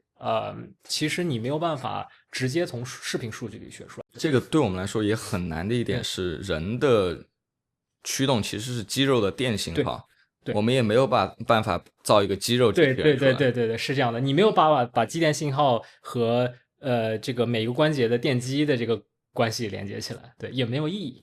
但其实我一直很想问的一点就是，你刚刚也说了 ，CMAR 和你在用了1周的时间达成了共识，你们觉得 Ego Video 是最 scalable 的。如果我要反驳一下的话，我觉得 Third Person 是最 scalable 的，因为 YouTube 上有大量的这种 Third Person 第三人称做的东西了，而且我们人类从第三人称视角，比如说我经常，比如说给汽车换个空调滤芯，我就看个第三人称的视频，我一下就学会了。对，我有这样的能力，为什么你这么强调第一人称？现在我觉得本质上两个点，一个是就是 fidelity versus scalability，就是一个数据的它到底有多么的 scalable 和它有多么多有用的信号，其实这两个事情是很大程度上呢是没有办法就是一下子 optimize both。你比方说第三者数据是非常非常 scalable，你可以直接从 YouTube 上 download， 但是它作为一个数据源是非常非常难处理的，因为你，我们现在的理解就是说，你的input of 就是你的数据的就是 distribution 需要尽可能的一样，就是人和机器人数据的 distribution 尽可能一样。你要把整个 YouTube data 的数据拿出那一部分正好跟机器人数据 align 的这些数据非常非常难，然后真的把它做归一化，做成 normalization， 做成 distribution 一样，变说是一个更难的问题。所以说，你真的能用到数据非常非常少，从 YouTube data 上面。反倒来讲，如果要是我们真的让人采第一人称视角数据的话，这件事情没有那么难。如果我们有很好的这些设备的话，以及很多人都想干这件事情的话，其实没有那么难。对，我其实比较好奇的一点，因为我在想以前的 NLP 其实有很多 subtask， 对，可能做 translation 的人觉得做文本总结的人的数据没有用。对。你觉得那是因为他们没有正确的 paradigm， 对不对？他们没有找到 GPT 这样的 next token prediction 的东西。而今天你觉得 YouTube 的 data 很少能够被用在机器人的学习上，对，会不会也会我们在 miss 一个更大的一个更好的 paradigm？ 我觉得非常有可能，只是说我觉得很大程度来讲 somebody 就是得有一个人把 so to say sign of life 这件事情做成。1到99这件事情其实比0到1这件事情可能不确定性更低，所以大家都会选择做不确定性更低的东西。所以0到1这件事情，如果真的有人能把0到1这件事情做出来，那么1到99其实发展速度会非常快。但是如果能想做0到1的话，你得把所有东西 you need to get a lot of things right。比方说从learning all the way from YouTube data 这件事情怎么做，我觉得我没有一个很好的方法，但是我至少知道现在，第一人称视角数据是可以做的，我们有 Sign on Life，对，所以你会定位 Ego Mimic 是某种程度上0到1的一个 project。exactly。我还想在 video 上这个深挖一下，就是你刚刚说有3层嘛，一个是这个世界要怎么改变，第二个是这个机器人应该和它怎么交互造成那种改变，第三是怎么机器人达到那个交互的控制。对，那你会想象有一天，比如说啊，就是也有那种第一人称乔丹打篮球、费德勒打网球的视频，对，我们会到一个 get to a point， 到时候机器人看费德勒打网球的第一人称视频就能够学到费德勒的网球技巧嘛？就是这个的边界到底在哪儿，上限在哪儿？这是一个非常非常好的问题。我觉得，边界可能就是取决于我们第三层有多好，就是我们机器人本体的这个控制能达到这个人类所展现出来的这个状态，就是这个控制目标的这个能力有多好。比方说，如果比方说人类做的一件事情，就是我把这个球扔出去30米远，然后我知道末端的速度是什么样子。那么如果我的机器人能够准确的 trace 这个末端速度或者末端加速度的话，我觉得这件事情是可以做的。但是就是如果你这件事情能做出来的话，其实 it's actually a hard problem。但是如果能做出来的话，我觉得机器人视角打篮球，我觉得不是很远。对。就从第一人称视频学打篮球，对，不是很远。对，就是说，当然很多其他问题，就是第一人称视角，它是一个 partially observed，对吧？因为你比方说你还有手部的这些信号啊，就是 tactile haptics 这些东西，我们现在还没有在 capture。但是assume 就是我们把 ego 就是人本体的这个数据都能采的都采了，那我觉得做打篮球这件事情不是不可能。对，那我们正好我想聊下一个模态。其实 Ego Mimic 我刚没有提到的一点是，除了 video， 你们应该还有 IMU 的信息来做 SLAM， 对，来做 VIO， 就是基于视频和 IMU 的 odometry。为什么 SLAM 和 VIO 对于人类数据这么重要？它是在哪一环被用到了？这是一个非常非常好的问题，因为我们现在其实出现了2种对于就是现在2026年对人类数据有2种完全不同的理解，一种是事件模型的方法，就是说我只需要知道下一帧事件长什么样就可以了。第二种是用人类当做另一种机器人，把人类当做另外一种就是 BC data 来用。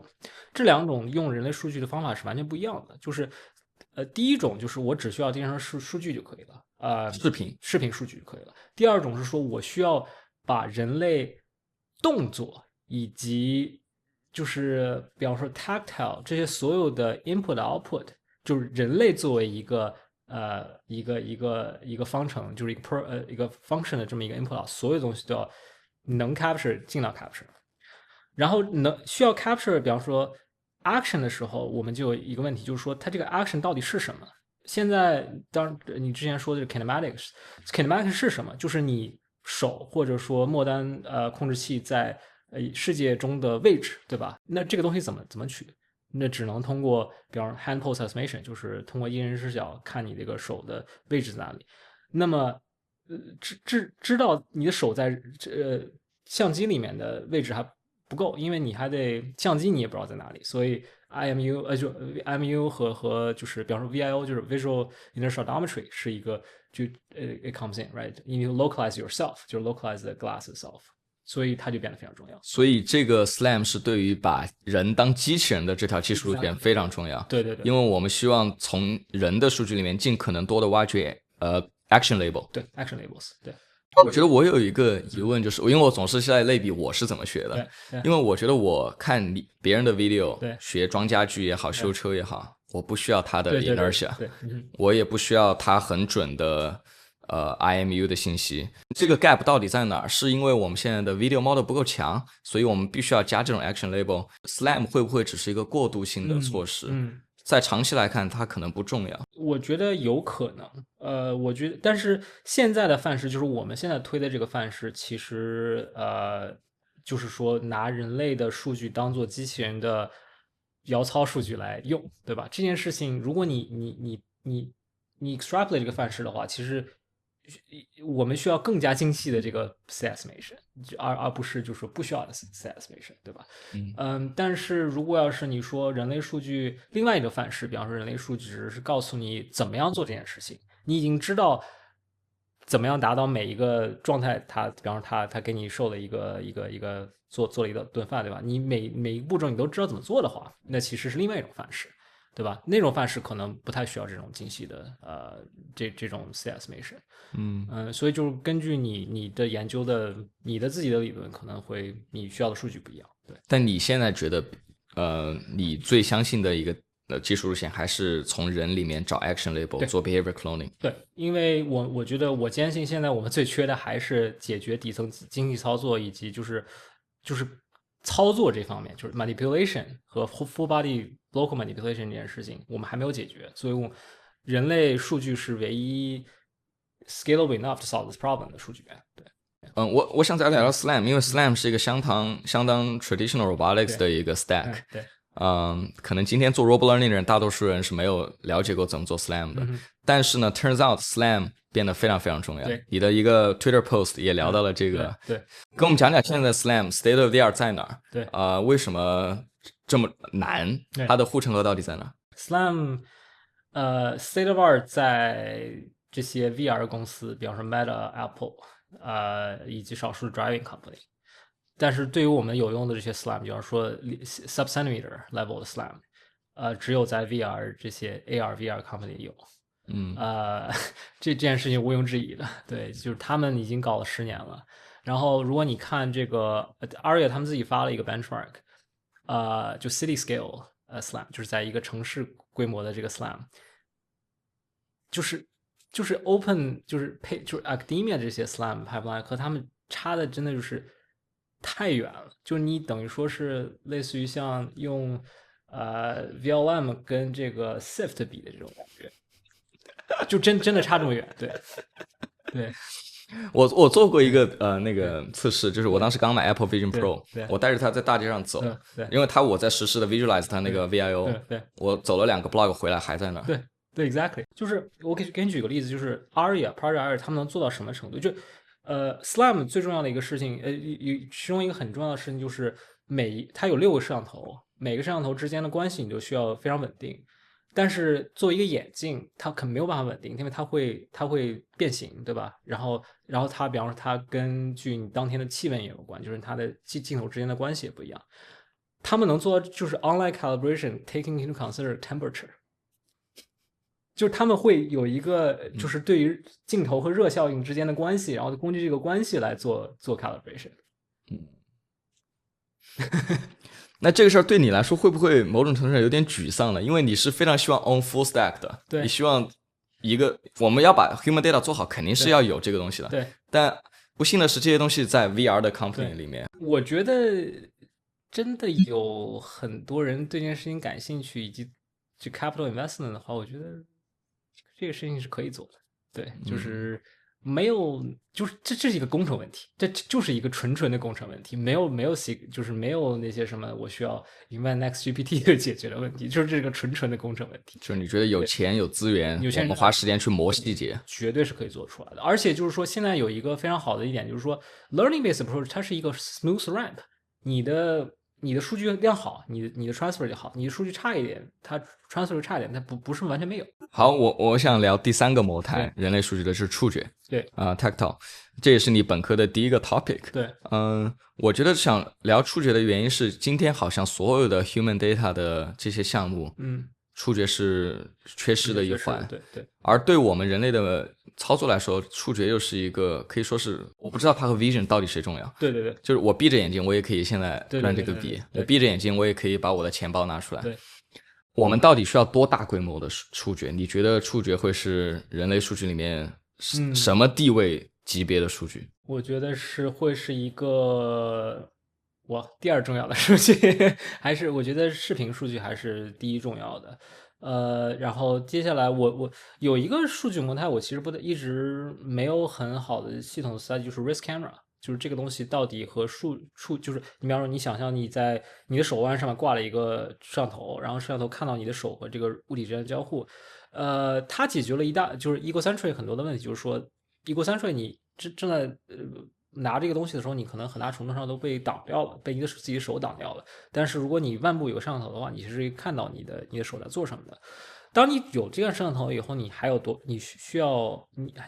需要触觉数据？这件事情其实我是一直不太清楚的。触觉肯定是非常非常重要，因为我有一个理论，就是说所有的就是 agent 或者所有的 robot human 其实它本质上讲就是一个force exertion engine，就是你在这个世界上的目的就是给世界产生力。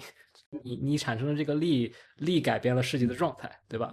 所以我们最重要的不是需要 measure tactile， 是 measure force， 就是你到底给这东西产生多少的力。tactile 只是一个最直接的一个 imperfect measurement of force。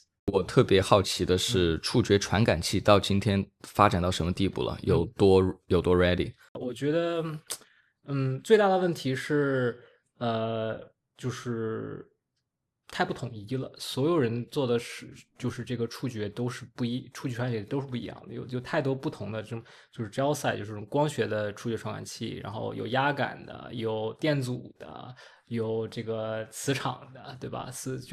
太多不同的触觉传感器，它自己都有不同的 property， 就是它们的这个好处坏处都不一样。但是如果要是我们真的想达到这个摄像头这么一种 standardized representation 的话，我觉得还是有一定路的。所以触觉传感器没有 RGB 这样的统一表示的量纲。对，而且它每一个根据它的物理属性不一样，它的这个属性完全不一样。对，你可以把它想象成不同的传感器。对，那会不会如果说触觉很重要，而触觉传感器现在又这么的还没有 converge？对。那会不会最后 end up 我们就是用 RGB wrist camera 来？有可能，非常有可能。对，就是 just riding on like a beat up car. This car is gonna take us somewhere. 我给你准备了一个，就是我觉得可能的所有的 human data 的模态。OK，我希望让你从里面按照最不重要开始慢慢往外扔。OK，里面有。你可以跟我们看看有什么，有 Ego Video， 就第一人称视频，有 Hand Pose 手的数据，Whole Body Pose 全身的动作，Force 和 Tactile，音频 Audio，Language 以及Smell 嗅觉，对，我需要开始说，如果要是 if I have to give us something， 对，就是对，好，第一个是没有的是嗅觉，对 ，OK， 我觉得这件事情我们we're not there yet， 对，如果要是我第二个要 give up 的话，我觉得可能就是根据我们现在的范式来说的话，我觉得可能是 audio。对，因为 audio 这件事情，我们现在采集设备还是太粗糙了，因为最重要的可能是定位，就是 audio 从哪里来。这件事情，我觉得我们现在的就是 microphone 还没有，就是我可以做，但是就是说没有人关注到这件事情。对，第三个的话 ，I mean depending on what you believe in， 我觉得 language 和这个 whole body pose 可能就是actually force tactile 我们现在不知道怎么用。Force Tactile 其实我比较好奇的是，如果我们要从里面学，它应该在 input 端还是 output 端？ That's a great question。就我就是说，你是一个 force exertion machine，so in theory you need to measure the output， 对吧？但是你自己的受力状态也就是你需要根据你的受力状态来估计你要施加多大力，所以 it's both needs to be both input。对 ，OK， 对，再来，然后就是 I guess。We haven't solved manipulation yet, so whole body pose 。然后就是 language, hand pose, video。对，所以你的第一名是 video， 第二名是 hand pose， 第三名是 language annotation， 对，第四名是 whole body pose 和 tactile， 对，然后最不重要的是 audio 和 smell。对，这个是我们聊的 human data，就是如果我们要去 collect，但是其实我觉得现在机器人数据和人类数据的界限越来越模糊了。一个最好的表现方式就是 Wumi data。能不能跟我们讲讲什么是 Wumi data， 以及就是 Wumi data 到底是在你会觉得在机器人那一端还是人类的这一端？对 UMI data 就 UMI Universal Manipulation Interface，是大概就想象一下，你把你的手换成了一个机械臂的手，就是一个 gripper。这个 gripper 自己本身它有自己的光状态估计，它知道自己在哪里，以及它的开合的这个状态。你是用你的人手来操作这个 gripper，所以就是你大概装作自己的手是机械手这样子。他强行把人类的手退化成了一个夹爪。对 ，exactly。但是好处是什么？是它有非常好的状态工具，因为它比方说上面会插一个摄像头啊，或者一个定位，所以它知道这个东西在3D 空间的位置哪里。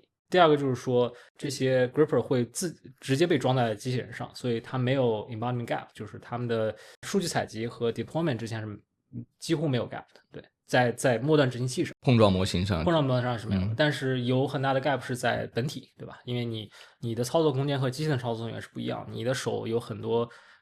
你的手不止7个自由度，然后你机器人可能自由度上会有一些限制。但是这个对于纯的 human video 来说也是存在同样的问题。对，是的，对，这个就是说，我的就是回答你的问题，就是它到底是机器人数据还是人的数据？我觉得它是人的数据，因为它本身来讲是你对人和环境是有直接交互的，就是你可以感受到通过你的 gripper 来 ，however indirect，你可以感受到的力，你可以感受到它。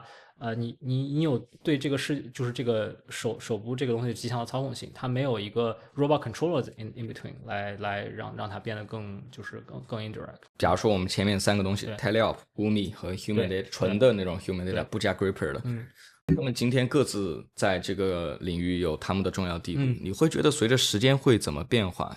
因为现在好像觉得 UMI 是一个 sweet spot， 是一个甜点位，对 work 它能有给你精细操作的能力，同时也比 teleop 更能 scale up。fidelity 也比纯的 video 好很多。你会怎么想这个？因为你刚刚谈到了一个是 fidelity， 是 scalability。我其实相信最后的 performance 是这2个的乘积。对。那么这3种，特别是 UMI， 你会怎么看？我觉得 UMI 最后 human data UMI 会变得 indistinguishable。我觉得，因为现在已经有这么个趋势了。你比方说，最近看这个 Generalist 他们的这个操作，他们的 gripper 其实跟人手已经，就是他们其实就是把人手上面穿了两个 fingertips basically，对，然后上面挂了摄像头。如果你把这个 fingertips 拿掉，只挂一个摄像头的话，就变成了我们现在所说的30小时 human data， 对吧？它只是说只有这个 fingertip， 所以它跟那个 robot gripper 的操作区别会小很多。但是 the price is fidelity， 对吧？因为你没有办法做 dexterous manipulation， 就是无指的 dexterous manipulation。所以最后其实我觉得大部分人就是这个从 data up， 所有东西都会 share， 所有东西都差不多跟 human data。只是说在 data 这个方面。你的就是这个从 human 到 robot 这个 transfer 到底有多少？这件事情不太确定。对，就是说，更像机器人的human data， 就是这个 gripper 它会 transfer 更多。如果你直接用人手的话，就会根据你的机器人的手就有多像人手，你的 capability 有多像人手，来决定你就是说能 transfer 多少。你会觉得 in the long run， 你刚刚说会越来越难以分辨这几个数据之间，那你觉得会有什么大的趋势吗？因为现在最 work 的UMI还是夹爪，对吧？你是相信无指的必要性的？我觉得其实是这样子的，就是说真正 work 的 human data 是需要从底层 build up， 就是你的机器人这边需要你的执行器，你的 controller 需要跟人的能 execute 速度差不多。你的比方说我关上我的手这个速度和你人类就是机器人关上手速度需要差不多。这件事情绝大部分人都没有 get it right， 就是我现在能看到唯一 get it right 就是 Generalist， 他们的 controller 做的非常非常好。你是说 gripper 的那个？就是整个手臂的这个集成器。我的 conviction 是说，如果要是我们真的要做 human dexterous hand， 就是无指到dexterous robot hand 的这个 transfer， 其实我们中间的 gap 没有那么大，就是我需要一个稍微比 Sharpa hand 小一点的手，就是 Sharpa 就是一个22自由度的一个手，比它稍微小一点，然后执行速度更快一点的手，然后它的机械臂可能我们要换一个比较速度就是说performance 更好的一个机械臂，我现在也就不name names，然后把这个东西连起来，把整个底层执行器做好，其实我们可以做到无米 level 的 transfer。所以你觉得现在无纸的人类数据的 transfer 是卡在了硬件上？我觉得大部分人卡在机器人硬件上面，不是受数据采集的那个机械臂不行。对对，就说也不是机械臂不行，只是大部分人没有把这个东西串起来。我有个问题就是，如果说 human data 要取得巨大的成功，是不是意味着有双腿和5根手指的人形机器人也会取得巨大的成功？对。所以这两个是一荣俱荣，一损共损。我不知道双腿这件事情，但是至少上半身。所以就是至少一个上半身像人的双臂加无指的。对，然后下半身你的就是至少 holonomic， 就是你可以往全向有全向移动能力。有一个概念就是关于整个 technology 的一个概念叫 hardware lottery。对，就他们说其实是因为有了 GPU， 对 deep learning 才能 take off。对，所以如果没有 GPU 的话，可能我们永远都不知道 deep learning 会这么 work。对，我比较好奇的是，你觉得机器人的未来是 hardware lottery 还是 data lottery？ 换言之，到底是 human data 成就 humanoid，还是 humanoid 成就 human data？ 好问题。我觉得 both。humanoid 本身其实human-like embodiment 其实没有任何的实质上的意义，对吧？除了你可以用工具啊，可以跟 less scary。但是有了 human data 以后 humanoid has its purpose， 对吧？就是 it's a future。反正来讲，就是如果没有 humanoid 的话human to human robot transfer 会变得更难。所以这个还是互相成就。对。所以 human data 现在本质就是帮机器人更像人，用 human 以人为中心的 data。对。我很好奇，就是这个某种程度上会不会也把机器人锁死在了 human level performance？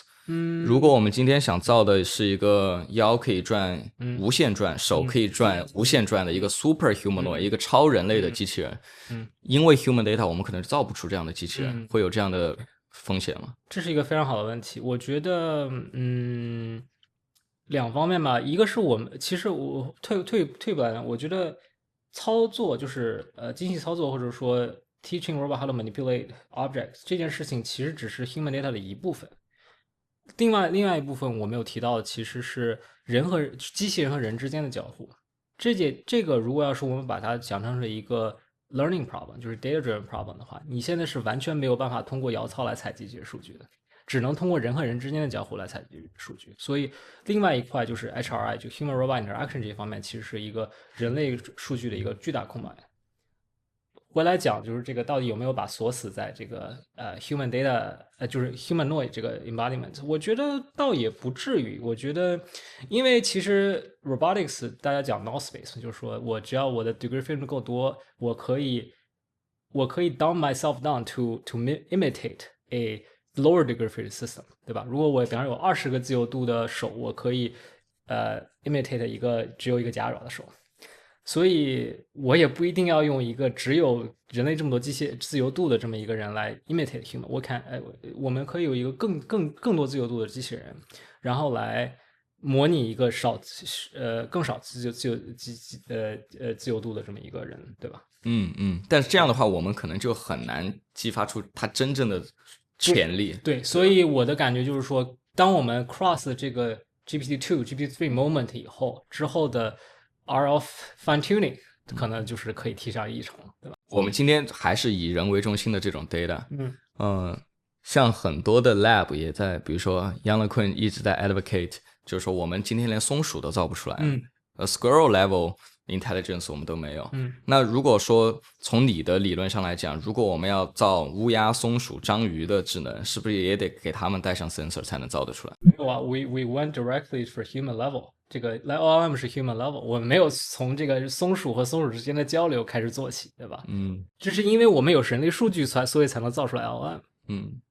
所以make the same argument， 因为我们有人类第一视角数据或者人类的操作数据，我们才能造出来这个 human level 的这么一个机器人。I guess 我的问题是，如果说我们想要达到一些动物的 sensory motor 的 intelligence，是不是也只能像今天做 Ego Mimic 那样给他们带 sensor？ 但是我觉得我们如果能达到人类的就是 physical intelligence 的话，其实 dumb it down is easier。 OK， 我想跟你聊聊你对 human data 的真正的愿景，因为我们刚刚其实大部分东西是在聊 manipulation，聊精细的操作。假如说数据无限，算力无限，机器人硬件也足够好，你觉得我们最终能从 human data 到底能学到什么样的级别的智能？对，这个的上限是什么？我觉得上限是一个human-like robot that's indistinguishable from humans，就你无法判别它是人还是机器人，就是 human level 的 Turing test，就是我可以 talk like a human, behave like a human, interact like a human。从不只是在跟物理世界交互，就是就是说物体交互，而是跟其他人交互，就是所有的这些 physical 方面的东西都是 indistinguishable。That's the upper bound from human data。对，所以本质上你是希望能够建模所有的人类的感官数据。I want a behavior clone a human 。OK， 所以你要做的是 human level behavior cloning。 Exactly。那我是不是可以说，今天的大语言模型 LLM 也只是在 behavior clone language of human？ 对。Well, it's not just， 对吧？因为我们肯定后面做了很多的就是 supervised fine tuning, reinforcement learning， 才可以就是 superhuman coder， 对吧？那么我们还没有达到第一步。那我觉得，如果要达到你的那个愿景，就是 behavior clone a human。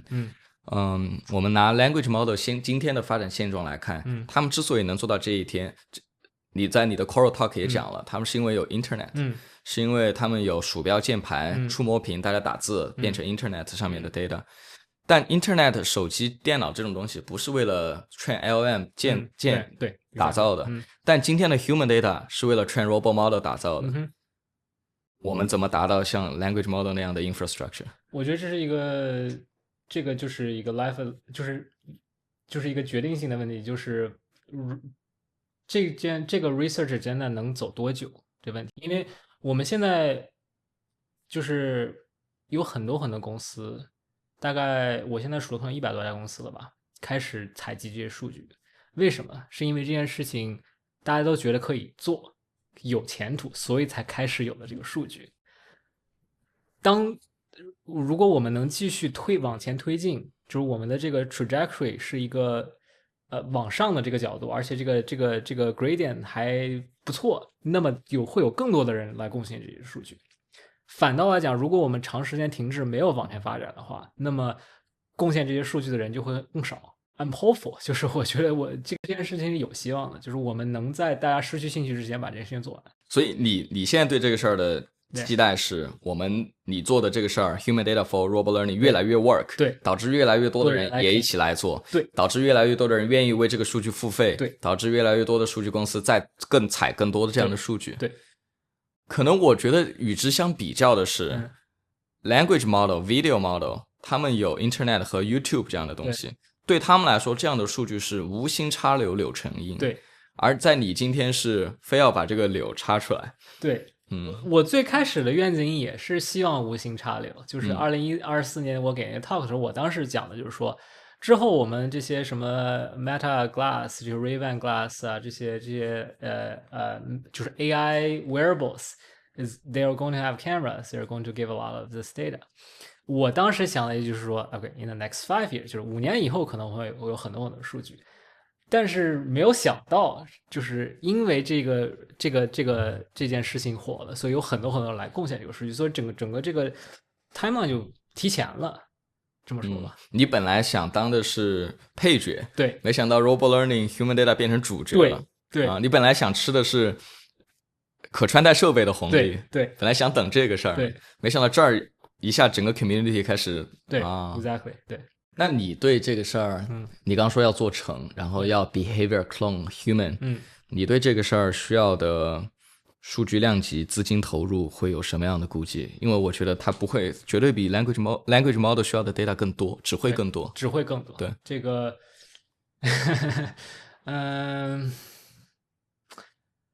我觉得我的估计应该是在1亿小时数据左右。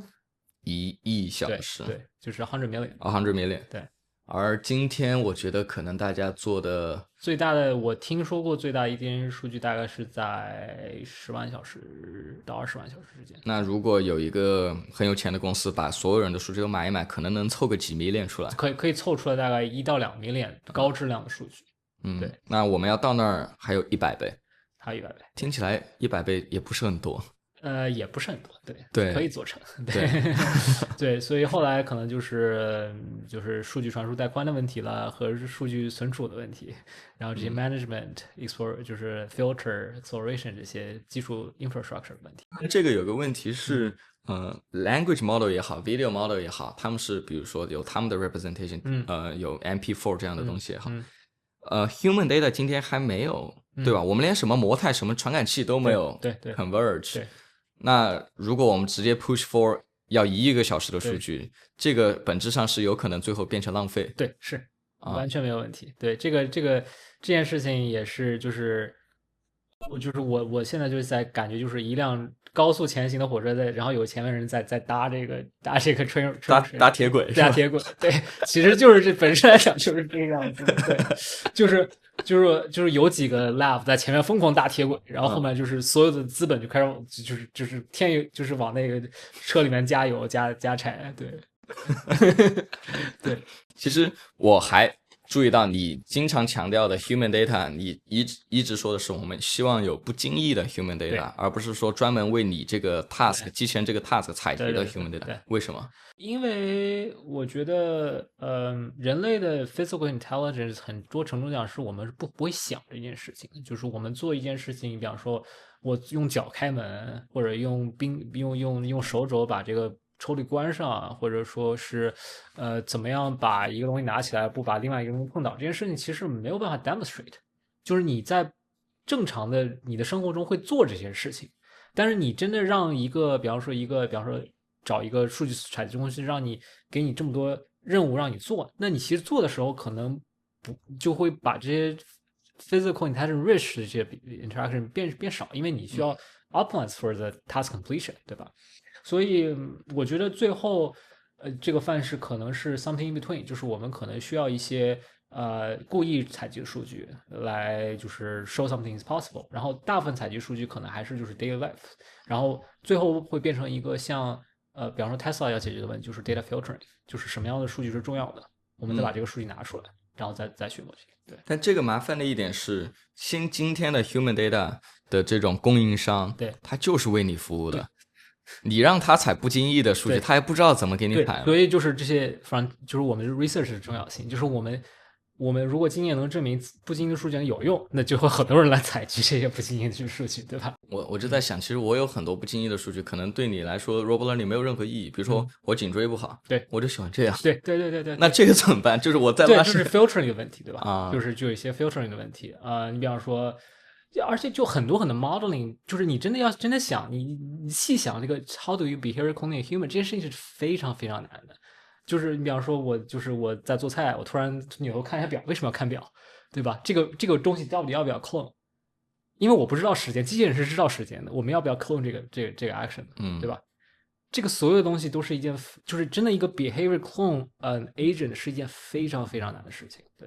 我觉得这个和自动驾驶还有一个区别，就是其实自动驾驶也不是某种程度上在人身上加 sensor， 对，它是在车身上加 sensor， 它是一个 constraint task， 就是你只要 get from point A to point B， 就所有大部分人都是这么干的，对吧？就是大部分人做的都是有效操作，很少有人会去收集不经意开车的数据，这会很危险。对 exactly。刚刚我们谈到有 whole body pose， 有 tactile 这些东西，我觉得好像有我的一种感觉就是。感觉 camera 会吞噬掉很多其他的模态的传感器。一个例子，比如说 hand tracking 这个事儿，如果没有东西遮挡的话，其实 video 能给你比较不错的 hand tracking。包括 whole body pose estimation， 你摄像头的 field of view 够大，对啊，可以 estimate。会不会最后变成一个非常 video heavy 的 model？ 我觉得有可能，我觉得非常非常有可能。我觉得现在已经有这个趋势了，就看你怎么想这些问题，对吧？就是因为这些东西都是 partial measurement。你什么东西能给你 measurement 的就用什么东西，对吧 ？Again, fidelity versus scalability。其实相机给我们的 fidelity 非常非常好，而且它一个成熟的产业。对 ，cost， 对，然后这个 supply，对对，像你说你本科去的那个做 tactile 的那个对 startup，对你说有温度传感，有各种传感，我都不敢想一套要多少钱。1万一个。Looking forward， 就是现在我们处在一个火车在高速前进，大家在往前对搭铁轨的状态。那什么样的 human data 你觉得这个火车 in the long term 会最有价值？我其实不知道这个问题答案，但是我觉得，就是说，这些 data collection company 需要跟这些做研究的这些机构进行非常非常紧密的合作。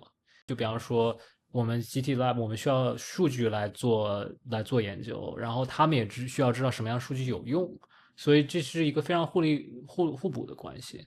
数据分布是什么样子的？什么样的数据是有效的？怎么样让一个人采集更有效的数据，更有效率的数据？我觉得这个是一个大家需要共同研究的事情。对，你同时也在学术，也在工业界。Ego human data， 我相信你能看到很多行业的趋势。对，我比较好奇的是，你觉得 human data 整个这个采集的设备也好，这个 pipeline 也好，对，最后会变成 frontier lab 的护城河，还是说随着这个东西的竞争越来越激烈，普及越来越好，会变成一个 commodity？ 我觉得会变成 commodity，因为这个东西 frontier lab 也不知道自己要什么数据，所以就是大家都是怎么说 frontier lab 来在教这些数据供应商采集什么样的数据，但是他们也不能说你只能卖给我，他们也会卖给其他人，所以就会变成一个就是这么是一个数据供应商做成一个中间一个交流的这么一个平台了。所以因为有这种 frontier lab 对和数据供应商的这种 interaction，对，所以导致交流是不可避免。所以你采了什么数据，你用了什么设备，对最后都会流通下去。是的，那会不会有一个组织，是一个足够有野心的公司，对他们要所有东西都 in house 自己来 build？你会喜欢这样的路径，还是说一个 frontier lab 是 research，然后找 data 的供应商买？我会想做像 Tesla 那种 full own everything，但是作为一个 academic person，我觉得 research needs to be driven by everyone，所以我觉得可能最后可能也是会变成一个 frontier lab driving 几个 data vendor 这样子。你们最近有个 project 叫 Egoverse，对，也是你就是说想让 human data 变成一个 open collective efforts for academia。对，为什么你还有这个坚持？因为听起来，比如说要1亿个小时的数据，如果1个小时几十刀，这个对学术界来说是天文数字。对，我觉得原因就是因为这个 train track 和 train 这个比喻，就是我们这个就是数据的这个热情实在是超过这个基础研究太多了。车可能已经在地上跑了，它已经不在 track 上跑了，你知道吗？就是开出去了，已经开出去了。我觉得就是说，所以我觉得要更多的人来做更基础的研究，就是什么样的数据有用，然后怎么样更好的用这些数据，以及用这些数据又做不同的东西，比方说 human robot interaction 啊，做一些其他更有趣的研究。我觉得就是数据作为一个平台，是一个非常好的一个就开展大家合作的方法。第二个就是我希望在数据厂商这边做一个 standardization，就是我需要通过可能我自己或者我的合作者的 credibility， 让他们相信我们。如果他们给我数据，他们做一定程度的就是这个 quality check， 我们的研究能让他们的数据变得更 credible， 然后就是这样一个互利互惠的关系。但你会不会想，如果假如说你真的做出来了，做成了，对，最后的 end game 最后一定会演化成今天 language model 这样，大家高度商业化，然后非常封闭的状态。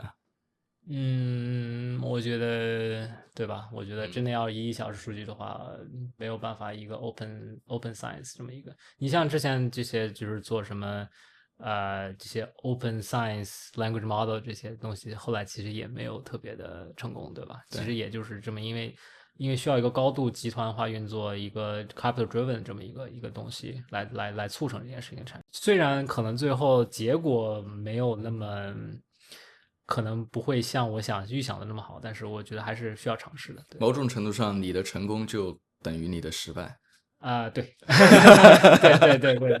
对，我在 scale solid need 上的成功会让 open science 这边产生的失败。对，因为你说10年前大家都在做 driving 在一开始大家都想探索各种各样的 data source， 有人想 learn from YouTube driving data， 但 driving 最后10年之后收敛到了和车厂高度绑定的数据，和硬件高度绑定的数据。你觉得机器人会走不一样的路？你不担心机器人最后也会和机器人的主机厂高度绑定？绑定的原因是因为他们不给别人数据，对吧？因为他们不愿意公开这些数据，这些数据会对其他人的也会有帮助啊。你比方说你上就六摄像头，那这些摄像头你如果别的摄像大概类似于的 camera layout 其实是可以 transfer 的，但只是因为这种 capital interest 所以没有 transfer， 对吧？对，现在人类数据其实道理是一样的。如果有一个人真的有人买了1个小时数据，他不给别人，那也会产生同样的问题。所以最终来讲，不是一个跟硬件绑定，而是一个跟商业绑定的这么一件事情。如果我告诉你一个预言，告诉你 human data 最后没有成为 robot learning 的 GPT 的一个基石，你觉得可能是你的哪一层假设错了？我觉得可能我会，比方说我对 simulation based learning 的这个认知有根本上的错误，就是它的 scalability 跟我的预想完全不一样 ，for example， 对吧？但是或者说是可能是human 和 humanoid 的 gap，比方说第3层或者第2层的这个 gap 太大，然后完全没有办法做到就是 zero shot 或者 few shot。transfer。我能想象的还有一个就是非人形机器人百花齐放 take off 了，这就会导致 human data 的 transfer 越来越难。对，有可能，就可能我们造三爪的很高的，然后无限转的那些机器人。对，对，有可能，但是就是我觉得还是这波机器人火是因为 data driven。如果 where data is needed， 我觉得机器人厂商会造一些跟就是 data绑定的这么一些问题。最后想跟你聊一下，就是一些其他的部分。对，一个就叫全站的 full stack robotics。对，因为你之前强调了很多，你觉得今天大家对算法的强调过重，对，而对 system 有点低估。对，为什么对 robotics 来说 system 这么重要 ？System is a thing for everything。我觉得就是你比方说计算机，就是 CS 本身是有一个 system discipline， 对吧？PL compiler。Database，distributed system，robotics 或者 robot learning 还处在一个大家对整个这个 system 没有那么好的研究，或者说没有那么方便的这么一个 system 的这种情况下，就是等于说大家对这个东西的认知没有那么的深，所以会导致一些项目或者一些方向的进步会比较慢，因为我觉得可能就是因为 system 不够成熟导致，所以我觉得大家需要认真对待这个就是为什么 full stack 这件事情这么重要。 full stack 等于什么都要自己造吗？不是什么都要自己造，是你需要知道什么东西对你的最后的 outcome 会有影响，所以要对整个东西的每一个细节有足够深的理解。对，很多团队今天机器人的团队 startup 也好，大公司也好，因为整个机器人的 ecosystem 生态系统在起来，我们可以买到很好的硬件，对，我们也有足够多的数据供应商。对，你觉得对于一个足够好的要解决 robotics solve physical AGI 的团队，buy or build 这个 decision 应该怎么做？哪些东西应该买，哪些东西应该自己来？我觉得 you can buy everything， 但是你的 integration 要足够的深。你对这件事情有足够理解以后，你会自己选择到底是买还是自己造。所以你今天看起来，你觉得是绝对不能放弃，一定要自己 in house 的，会有哪些部分？比方说整个这个 evaluation training loop 这件事情，我们就是肯定你一个团队肯定要自己打 post training 素材，然后就是 pre training 这些 data 的这些就是这个 filtering， 然后自己要看这些数据到底采的怎么样，然后符合不符合你自己的这个对于这个数据分布的预期以及就是 close loop， 比方说我们自己在学校里面做的，也就是我们学生自己采数据，自己 train model， 自己 deploy。每一个研究者都要对这一套整个东西的，就是 what data makes how each like pockets of data change the behavior system 这件事情，需要一个足够深刻的了解。对。如果你的 data 是来自 vendor 的话，他们其实肯定会对你来说更像一个黑箱，对吧？对，他们怎么采的？对，他们的 synchronization 做的好不好？对。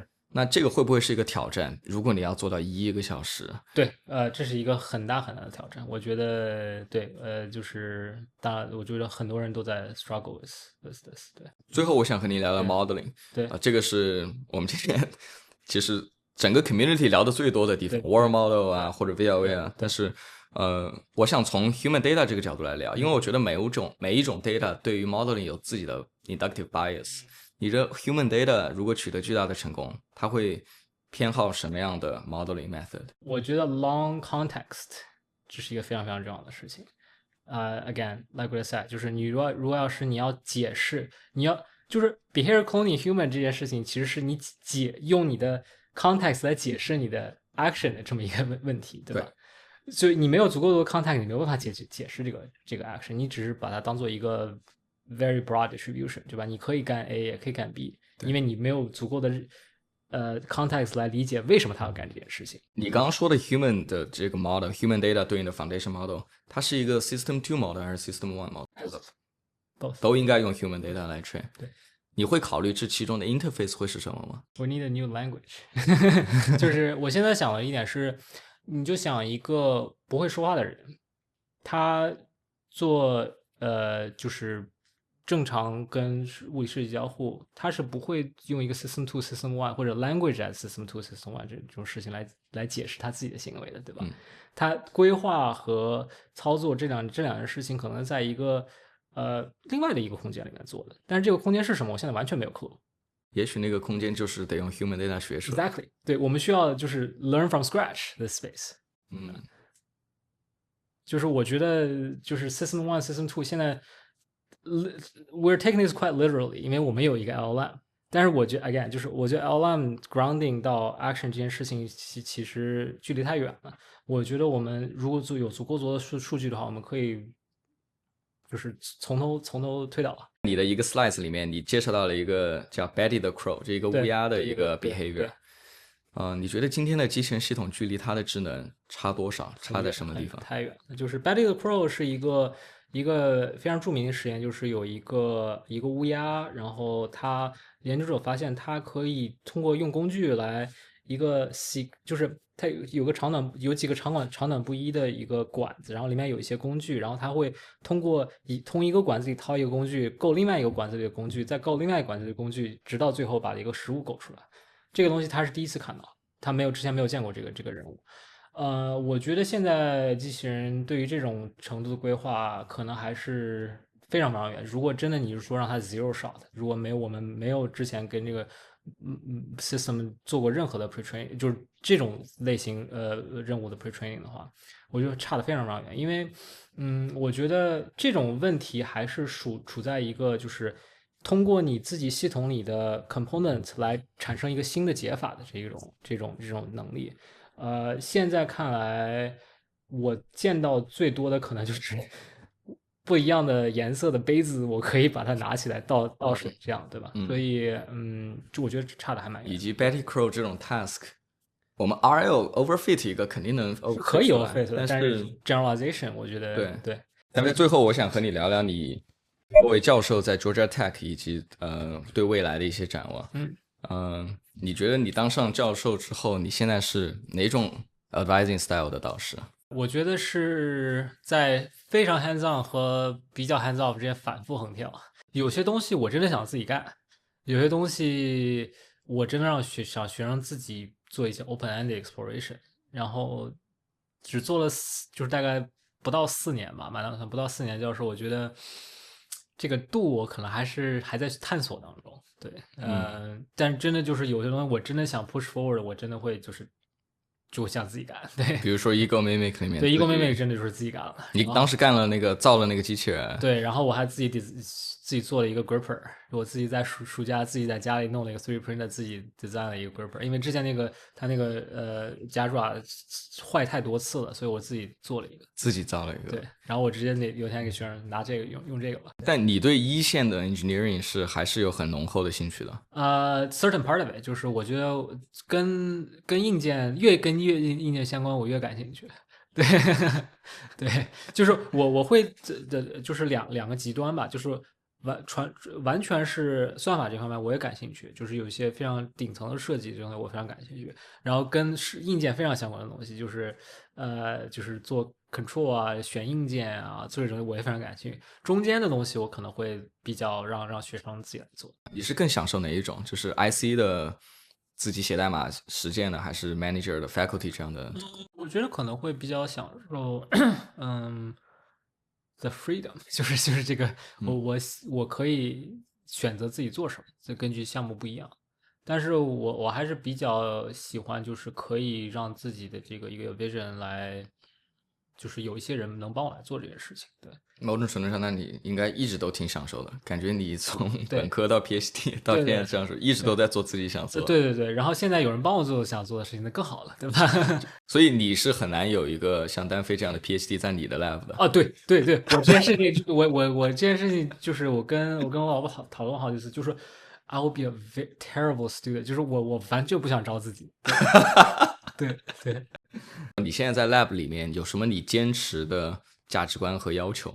对，我其实有一个 lab culture doc，然后就是其中几条比较重要，就是说，我非常讨厌就是这个分工这件事情，因为我们有些 project 其实很大，然后也有很多人就是自己只做自己的东西，我觉得这件事情让我觉得就是我不太喜欢，因为就是你需要 care about the whole thing，然后 you need to know everything。No work is beneath anyone，对吧？比方说有一次，这个我们的机器人这个motor坏了，我直接进去，就是没有人知道怎么就是这个焊这个东西，我直接自己去焊了。我想要我所有的学生都非常的 full stack，就是 are willing to be full stack or like to be full stack，这个是可能我这个实验室比较 unique 的一个点。那你现在选学生、带学生，你最看重的特质是什么？我的一个 bias 就是你不能讨厌硬件，对对对，你讨厌硬件的学生，我讨厌硬件的学生，对对。你觉得学术界真正现在吸引你的那个本质是什么？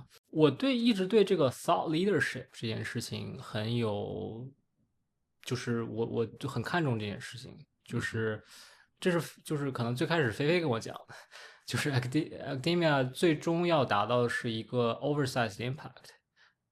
你需要用你的 idea 来影响别人，然后让别人你觉得一件事情对的，然后你有能力让别人觉得这件对，然后共同推进一件事情。如果你今天给一个年轻的学生、年轻的 researcher 一个建议，在今天的工业界和学术界这样的状况下，怎么找到他自己的位置？就是我希望的，但是我不知道怎么做。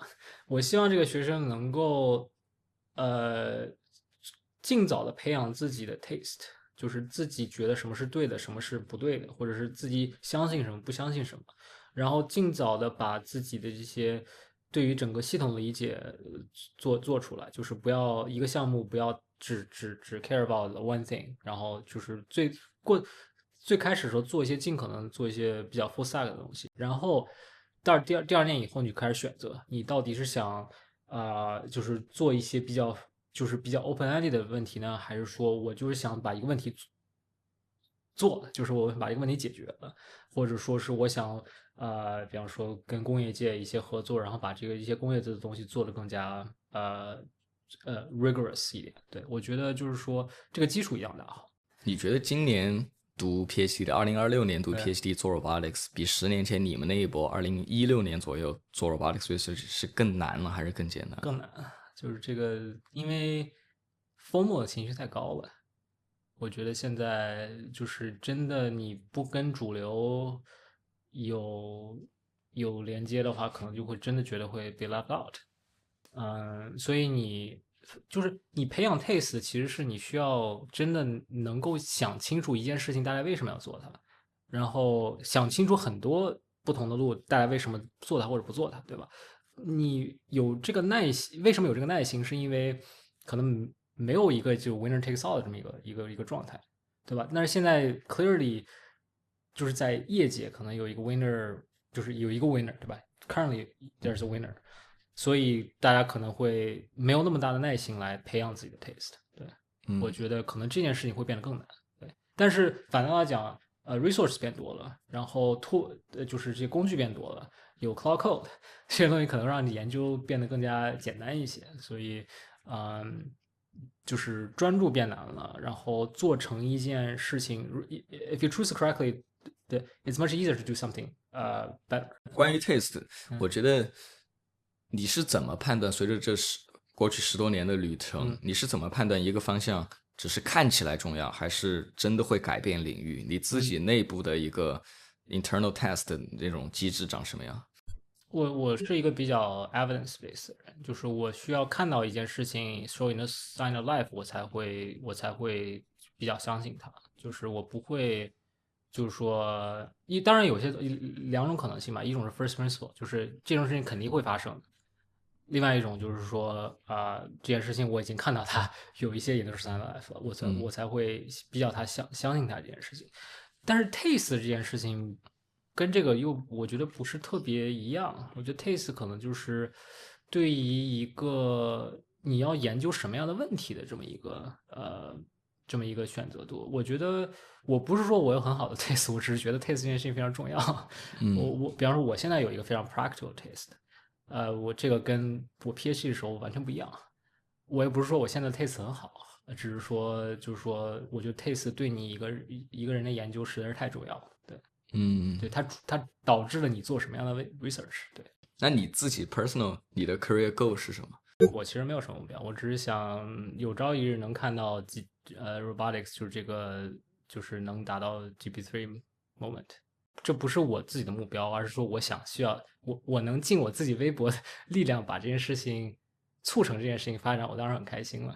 但是 again，就是我其实我感觉我对研究这件事情没有那么强的 ego，就是谁做这件事情都可以。你刚刚说 robotics 的 GPT-3 moment，对，你怎么定义这样的 moment？在任何场景下，任何就是人能做的事情，大概40%-50%的成功率可以做成。如果现在，因为我想让你给年轻人一些建议，现在很多的青年的学生进入机器人、进入 AI，对吧？你会对10年前刚入行的自己说什么？你会提醒他些什么东西？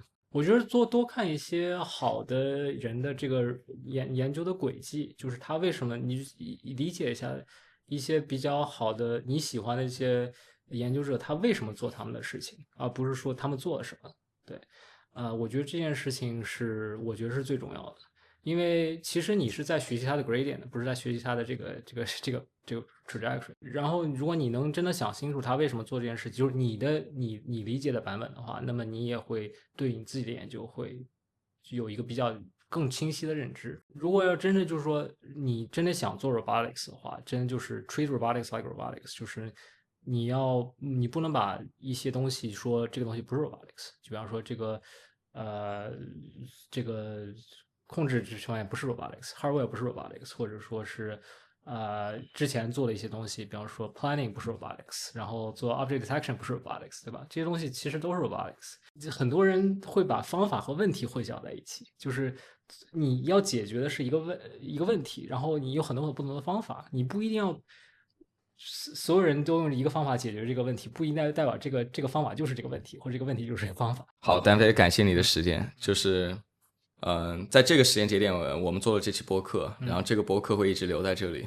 我希望你最后讲什么，留一些话在这个播客，作为一个时间胶囊，可能这个会是你5年、10年甚至20年后会回看的，也是给观众的一段话留在这里。你会说什么？我觉得真的能够参与在一个能够改变世界的一个领域，在正确的时间，在一个正确的地方，是一个非常幸运的事情。我觉得这个并不是说我一直想要改变世界，或者说是想要做成一件大事，才导致我在正确时间在正确的地点，而是我觉得大部分情况下，对于我可能会把自己当做一个没有那么强天赋的人，就是一个正常普通的人。只是我觉得在大部分人，我觉得绝大部分人可能做自己想做的事情，还是会让你的就是 career 或者你自己的生活变得更容易一点。然后也没有就是说脱离大部队有时候也没有那么坏的后果了。对，所以是勇敢的做自己想做的事。不要有那么多的就是包袱吧，就是 what's to lose，对吧？对，好，谢谢你的时间，对我们今天就录到这里。好，好，感谢谢谢。